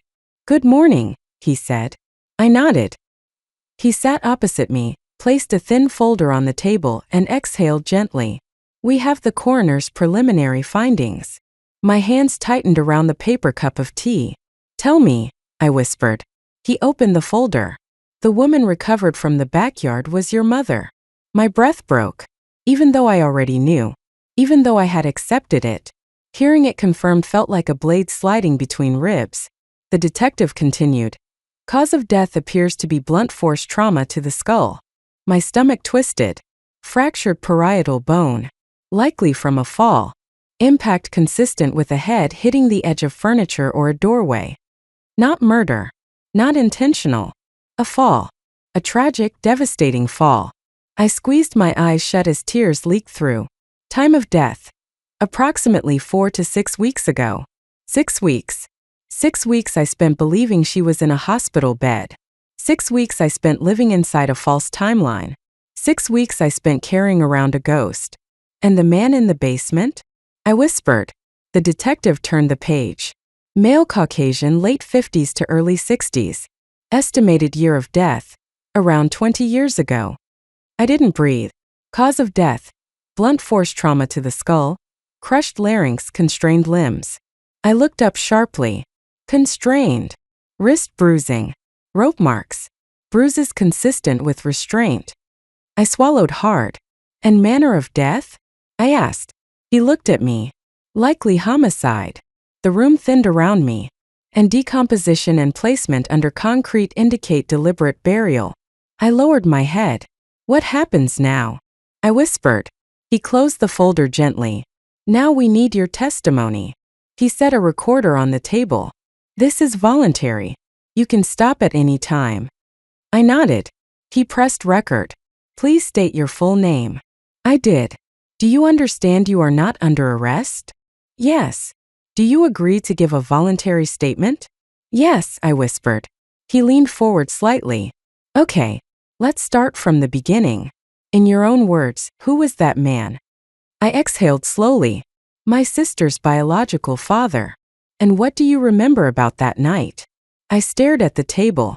The words did not come out in order. They came out as fragments. I remember shouting. I remember Mom crying. I remember Dad losing control. I remember helping. I remember being scared. I remember thinking he was hurting my mother. My voice broke. I remember Dad saying, "This is your family. I need you to help protect it." The detective wrote silently. And did you believe him? Yes. Did you intend to harm the man? No, I said firmly. I was a child. I didn't understand what I was doing. And regarding your mother? My throat tightened. I didn't kill her, I said softly. She fell. I didn't understand. I didn't realize she wasn't just sleeping. The words cracked me open. I buried her because I panicked. Because I thought I was doing what I had been taught. Which was to hide what hurts, I whispered. He looked up. That sounds like something someone told you. A tear slid down my cheek. Daddy used to say it, I murmured. We hide what hurts. The detective nodded slowly. The recorder clicked softly in the silence. I wasn't confessing to murder. I was confessing to surviving. Later that afternoon, they moved me to a waiting room so Mariana could give her statement. The walls were beige. The chairs plastic. A ticking clock that made my skin itch. An hour passed. 2, 3. Then the door cracked open. Mariana stepped inside. She looked exhausted, but lighter. Like speaking had lifted something from her shoulders. She sat beside me. Well, I whispered. She let out a shaky breath. I told them everything. Everything. I asked. Everything, she said. The basement. The locked room. Dad. Mom. You. Me. Him. I swallowed. How do you feel? She surprised me. I feel relieved. I blinked. Really? She nodded. For the first time, she whispered. I don't feel crazy. Tears gathered in my eyes. And for the first time, she added, I think we might survive this. I reached out. Gently. Carefully. She let me. Our fingers intertwined. Not as enemies. Not as strangers. As sisters. We were brought together into a conference room with 3 officials. A detective, a prosecutor, and a mental health liaison. The prosecutor spoke first. You are not being charged with homicide, she said calmly. Neither of you. My knees nearly buckled. But, she continued, there are still legal considerations. I braced myself. Improper disposal of human remains. Failure to report a death. Possibility of obstruction of justice 20 years ago, though both of you were minors. I nodded faintly. Mariana squeezed my hand. Given the circumstances, the prosecutor said, we will not pursue felony charges at this time. My breath left me in a rush. But you will both enter mandatory therapeutic supervision, and you will need ongoing evaluations. Mariana nodded. Fine, she whispered. We'll do it. The prosecutor paused. There is one more thing. My stomach tightened. The house has been declared a crime scene, she said, and it will be demolished. I didn't breathe. Demolished. I whispered. Yes. The foundation is contaminated with remains, trauma, instability. It cannot be restored. I stared at my hands. The house. Our prison. Our tomb. Our childhood. Gone. Part of me wanted to scream. Part of me wanted to laugh. Part of me wanted to run to the ruins and light a match myself. Mariana whispered. It's better this way. I nodded. She was right. The house deserved to die. Not us. After the verdict meeting, Dr. Halden returned. She handed each of us a small cardboard box. Mariana frowned. What's this? Inside, Dr. Halden said, are items recovered from your childhood home. Things that were in the non-criminal areas. We thought you might want them. My fingers trembled as I opened the box. Inside I found a photograph of me and Mariana on a swing set, a hair ribbon and my mother's recipe card in her handwriting, a small bracelet she made for me when I was 7, a childhood drawing of 3 stick figures holding hands, a letter addressed to me in Mom's handwriting. My breath hitched. Hands shaking, I opened the letter. It read, "If you are reading this, it means the truth is finally out. I'm sorry I couldn't protect you, but I see you, both of you, and I know you will break the cycle. Together." Mariana opened hers. Her lips trembled. "She left us messages," she whispered. "For now." We cried then. Together. Finally, Dr. Halden sat with us and softly reconstructed the true timeline from documents, interviews, and our fragmented memories. 20 years ago, she said, your mother's partner tried to take Mariana from the home. A violent confrontation ensued. He died. Your father panicked and buried him. I closed my eyes. Your father locked your mother away as her mental health deteriorated. Mariana shook. He taught both of you to keep secrets. He taught both of you to fear telling the truth. And after he died, she continued softly, you both tried to survive in the only ways you knew. I stared at the floor. And 6 weeks ago, she finished, your mother fell. You experienced a dissociative collapse. You buried her because you didn't understand what was real. Silence. Not shameful silence. Not secret-bound silence. Just truth. Finally spoken aloud. The detective cleared his throat. There is one final piece of information, he said. Something the coroner found. I braced myself. He slid a photo across the table. I flinched. It was the male body, holding something in one hand. A small object, barely visible. What is that? I whispered. A locket, he said. Inside was a picture of your mother. And you. I went cold. You were 2 years old, he said gently. The room spun. Mariana stiffened. He wasn't just her past, the detective said. He believed you were his too. My vision tunneled. That's impossible, I whispered. My father, Dad, he know. The detective shook his head softly. DNA testing is being expedited, he said. But all initial markers suggest. Mariana whispered it before he could finish. He's your father too. I collapsed. Mariana caught me. For the first time in our lives, we held each other through the truth, not around it. I sobbed into my sister's shoulder. I'm so sorry, I whispered. For what? She asked gently. For everything. For forgetting. For pushing you away. For believing lies. For being part of the story you had to survive. She held me tighter. You were surviving too, she whispered. Just differently.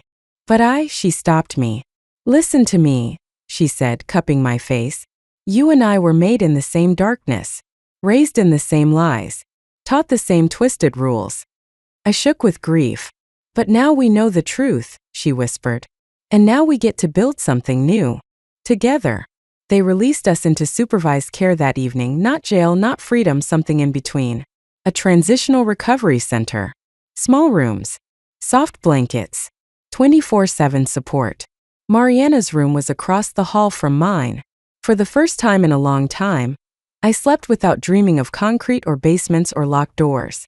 I dreamed of nothing at all. And nothing felt like mercy. I woke before dawn. Mariana was sitting in the hallway in her pajamas, leaning against the wall. I sat beside her. We didn't speak at first. We just watched the sun rise through the narrow window, turning the hallway gold. Finally, she whispered, when we're ready, will you come with me to the demolition? I nodded. Yes. Together. She leaned her head on my shoulder. And after that? She asked. We built something new, I said softly. No houses. No secrets. Just us. Mariana exhaled a long, trembling breath. For the first time, she whispered, I believe that. We watched the sunlight fill the hall. Not as survivors of a house that almost destroyed us, but as sisters. Finally free. 2 weeks passed under supervised care before they finally gave us the green light. The house, our house, the house that held 20 years of rot and silence and bones, was scheduled to be demolished at 10 a.m. Mariana and I stood outside the recovery center waiting for the transport car, both wearing borrowed clothes and too thin jackets. The sky was gray and bright at once, the kind of heavy morning that doesn't know if it wants to rain or stay cold. Mariana wrapped her arms around herself. "You ready?" she asked softly. "No," I admitted. "But yes." She gave a small smile. "Same." The car pulled up. A quiet officer nodded politely and opened the back door. As we drove toward the property, neither of us spoke. We didn't need to. The silence between us was no longer a threat, no longer a void, just a space we shared. And for the first time in our lives, it felt safe. The demolition site was already prepared. The yard was fenced. The windows boarded. The front door marked with chalky red symbols from the forensic team. Yellow tape flapped in the wind like tattered ribbons. The house looked smaller than I remembered. Older. Tired. Sagging under its secrets. Mariana exhaled a shaky breath. "Looks like it's relieved," she whispered. "As if it knows it doesn't have to keep our secrets anymore." I nodded. A demolition worker approached. "You two the family?" he asked gently. Mariana and I exchanged a look. "Yes," she said. "We're what's left." He nodded and motioned us to a safe viewing area several yards back. The machine, a massive excavator with a metal claw, sat idling, waiting. My stomach twisted. Mariana slipped her hand into mine. "You don't have to watch if you don't want to." "Yes," I whispered. "I do." I needed to see the past crushed into dust. I needed to know it wouldn't swallow us again. The worker lifted his hand. Ready on my signal. The engine revved. And the past braced for impact. The metal claw swung down with a groan. It hit the side of the roof. Wood cracked. Dust exploded upward like breath leaving a dying animal. Mariana gasped softly. I didn't move. The claw hit again. And again. Each impact felt like a hammer to my ribs. This house, this cursed, suffocating house, had shaped every moment of our lives. It had buried our mother. It had hidden a man. It had imprisoned a woman losing her grip on reality. It had taught us lies. It had stolen our tenderness. It had twisted our instincts. And now finally we were watching it die. The roof collapsed inward on itself with a low, trembling moan. Mariana squeezed my hand. "That's Dad," she whispered. I flinched. She wasn't wrong. The house was built the way he raised us, with rot beneath the surface and rules that cracked the foundation. The excavator repositioned, ready for the next blow. The claw slammed into the kitchen wall. White cabinets burst outward like teeth. A drawer flew open, spilling old cutlery onto the dirt. And suddenly, a memory hit me so hard I staggered. Mom at the stove, stirring soup, humming an old lullaby. Mariana coloring at the table, feet swinging. Dad pacing, muttering. The smell of garlic and detergent. The sunlight on the linoleum floor. The feeling brief, fragile, that maybe we were normal. Then the memory cracked open. Dad yelling. A plate shattering. Mom shrinking. Mariana running. Me hiding in the laundry nook. I swallowed bile. Mariana looked at me. "You okay?" "No," I whispered. "But I'm here." She nodded. "Good." The excavator hit the house again. The kitchen wall disappeared into rubble. The machine pivoted toward the far right portion of the house, the part with the locked room. I felt my lungs constrict. Mariana tensed. "Do you want to look away?" she asked. "No." My voice trembled. "I need to see that room fall." We intertwined our fingers tighter. The claw rose, hung in the air like judgment. Then crash. The locked room folded instantly. Walls buckled inward. Debris shot outward in a plume. For a moment the air shimmered with dust. And then in the shifting debris I saw it. A faint outline. A shadow-like impression on the inner wall that had been exposed. Someone's handprint. Small. Slender. Pressed into old paint. My breath vanished. Mariana whispered. "Mom!" We both stared. The wall crumbled a moment later, taking the handprint with it. But it didn't matter. We had seen it. It had been real. She had been there. Reaching. Leaving something behind. A mark for us to find. A final reminder.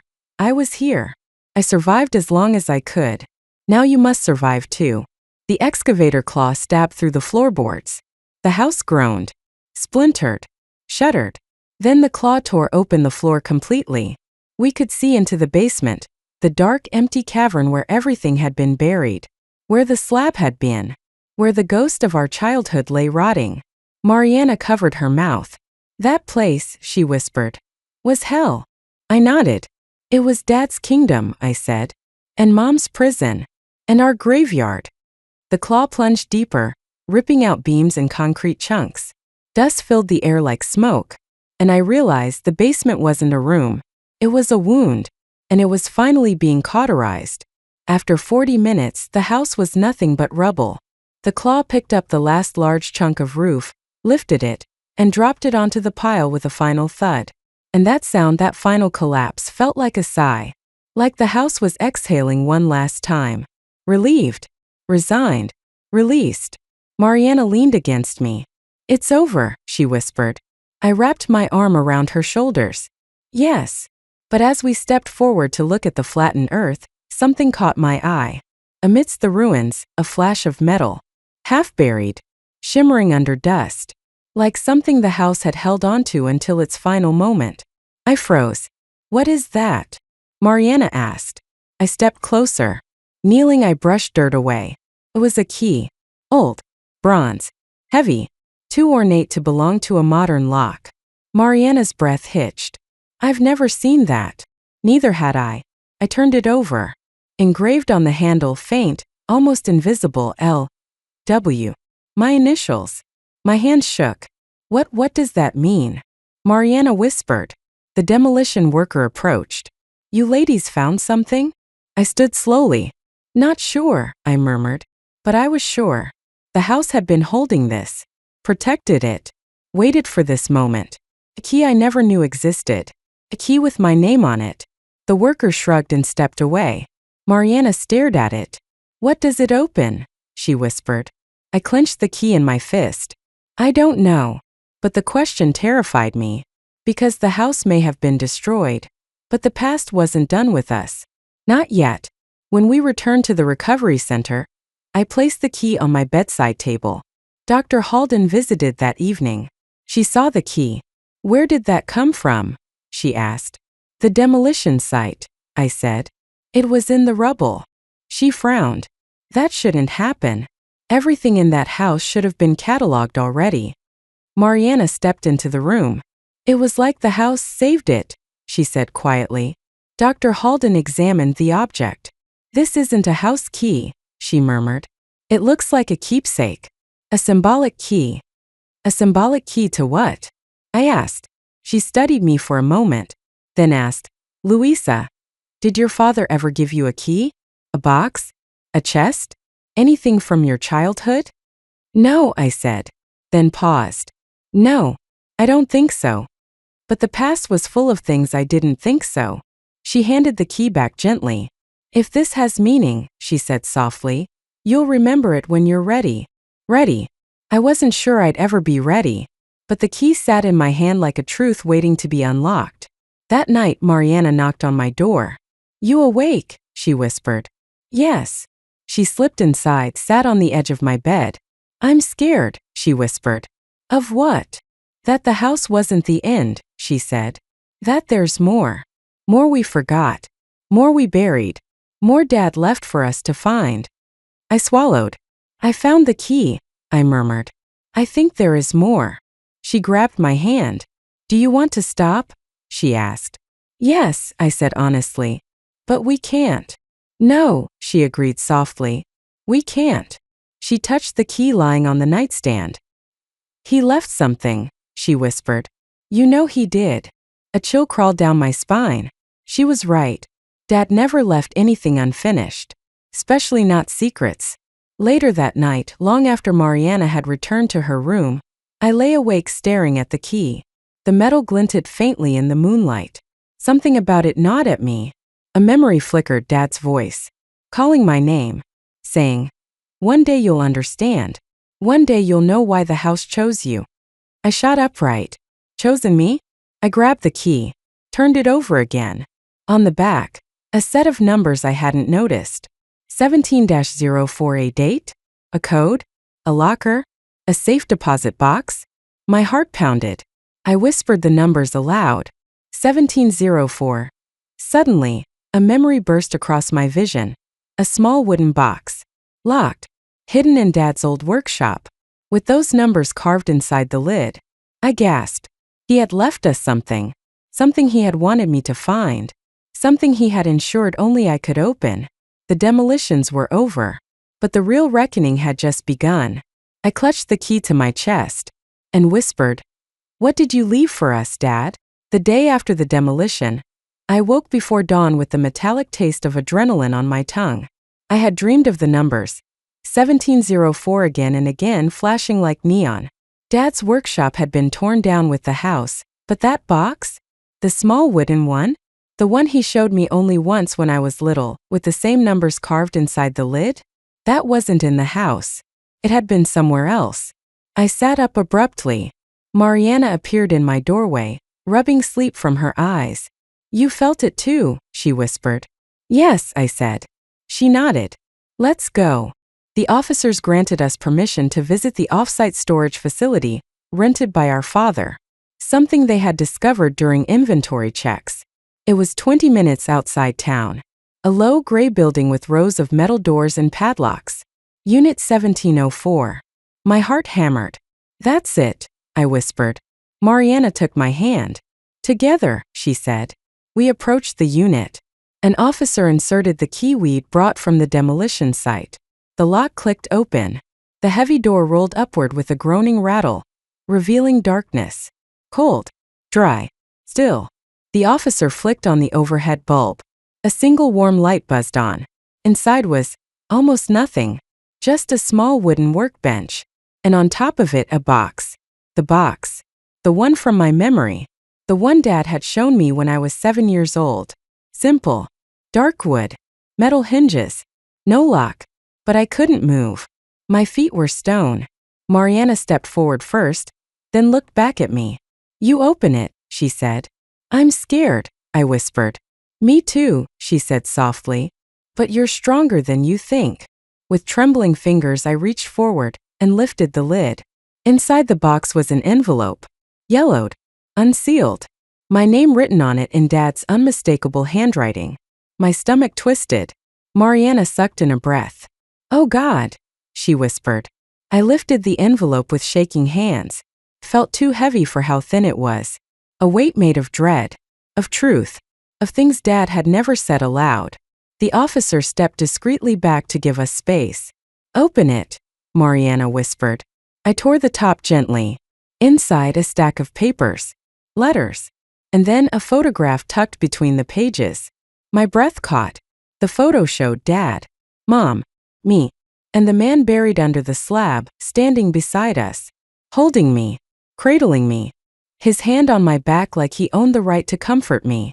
And I was smiling, not afraid, not confused, smiling. Mariana gasped. "That's not possible." I felt the world tilt. The letters trembled in my hands.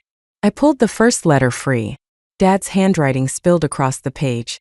"To my daughter, if you are reading this, then I am gone, and the truth is coming for you faster than I can protect you from it." My hands shook violently. Protector. He thought he was a protector.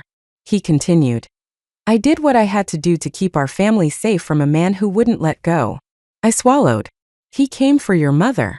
Then he came for Mariana. Then he came for you." I blinked. "What?" I whispered. Mariana leaned in. "He never came for me. He wanted me," she said. "He thought he was protecting me. But the letter said otherwise. He believed you were his. He was wrong. But he wouldn't listen." My throat closed. Dad wrote. "He tried to take you, and when your mother fought back, he threatened all of us." Mariana stared at me. "Take you," she whispered. "Not me." I shook my head. The letter continued. "I buried him because I had to. Because he left me no choice. Because you were in danger." I felt nauseous. Dad framed himself as the hero, the savior. But the truth was always twisted in his hands, always weaponized, always bent toward his own narrative. Mariana's voice was barely a breath. There's more. Keep reading.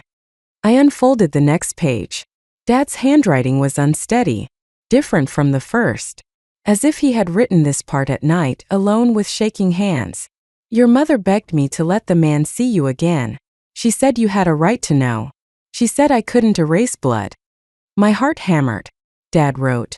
But I saw how he looked at you, like something he owned. I swallowed. And I swore no one would ever take you from me, Mariana whispered. Dad was jealous. He wasn't protecting you. He was obsessing over you. The letter shook in my hands, Dad continued. I couldn't let your mother betray us. Not after everything. My stomach twisted. Betray us? I whispered. What does that mean? Mariana pointed. Read. I looked down. Words hit me like a blade. So I locked her away. My breath stopped. Just until she understood. Mariana covered her mouth. He kept writing. You were the only one she listened to. The only one she trusted. So I relied on you. I felt faint. You kept her calm. Even when I couldn't. A tear fell onto the page. Dad had written. You saved her more times than you know. My voice cracked. No, I whispered. I didn't save her. I didn't save anyone. But the next line tore me apart. I know you don't remember everything. You blocked out what was too painful. Mariana grabbed my wrist. Luisa, she whispered. He knew you forgot. I flipped to the final letter. Dad's handwriting was hurried, panicked, as if he wrote this just before he died. You will hate me for what I did. Yes, I did. You will think I was a monster. He was. But I wanted you to have a life without him. Without lies. Without being pulled apart. I clenched my jaw. I knew someday you would remember. And I knew someday you would blame me. The words blurred. But I swear, everything I did was to save you. Mariana shook her head violently. No, he wasn't saving you. He was controlling you. I turned the page. One last line had been scrawled across the bottom. The house kept you safe. Now it's your turn to keep her safe. Protect your sister. She's all you have left. My breath broke. I looked at Mariana. Tears streamed down her face. He thought he owned us, she whispered. He thought he owned our whole story. I folded the letters slowly, carefully, deliberately, then placed them back inside the box, and closed the lid. He doesn't get to define our story anymore, I said softly. Mariana nodded. No, she said. He doesn't. 2 days later, the detective called us into his office. DNA results were in. The man in the basement, Mariana's presumed father, was, in fact, not Mariana's father, nor mine. He was simply a man who tried to rescue my mother, a man who loved her, who wanted to save her. He tried to save us too, and Dad killed him for it. The officer's voice was soft. I'm sorry. Mariana broke down. I held her as she wept. All the lies Dad planted, the story of an interfering man, the story of a dangerous stranger, the story of protecting the family, were nothing but paranoid delusions twisted into violence. Dad didn't kill a threat. He killed a lifeline. And then he locked my mother away because he couldn't handle the guilt. Mariana whispered. I spent my whole life thinking he was coming back for me. When he was coming back for her. I nodded. And Dad knew it. She sagged against me. The truth broke us so it could rebuild us. Later that week, as I sat alone on my recovery bed, I felt something inside the wooden box shift. Like a false bottom. I pressed the lining gently. A thin sliver of wood popped up. My breath hitched. Underneath, a smaller envelope. I opened it slowly. Inside was a single slip of paper. 4 words. Written in my mother's handwriting. Shaky. Faded. But undeniably hers. He lied to you. My chest collapsed around my heart. Underneath the note, a tiny photograph. Of me. Toddler. In the arms of the man Dad killed. Both of us smiling. Both of us looking safe. Mariana appeared at the doorway. What is it? She whispered. I turned the photo toward her. Her knees buckled. Oh my God. My voice trembled. Dad wasn't protecting me from that man. Mariana shook her head. No. Tears filled her eyes. He was protecting himself. From the truth. I whispered the truth aloud. He wasn't trying to take me away. No. He was trying to take us away from Dad. Mariana sobbed. Mom was trying to escape. The room spun. Our entire lives, entire identity, entire trauma had been built around a lie. We weren't daughters of a violent protector. We were daughters of a woman trying to get free, and a man who crushed anyone who tried to help her. That night, Mariana sat with me as we processed the truth. What do we do now? She whispered. We tell the truth, I said. Finally. Whole. Unbroken. She nodded. And then, I took her hand. We built something that isn't poisoned by him. Together, she said. Together, I echoed. The cycle ended here. With us. Not with fear. Not with lies. Not with concrete. Not with a house built on bones. But with truth. And the choice to move forward. Alive. I held the photo of me and the man who had tried to save us. I pressed Mom's note against my heart. I placed both inside the box. Closed the lid.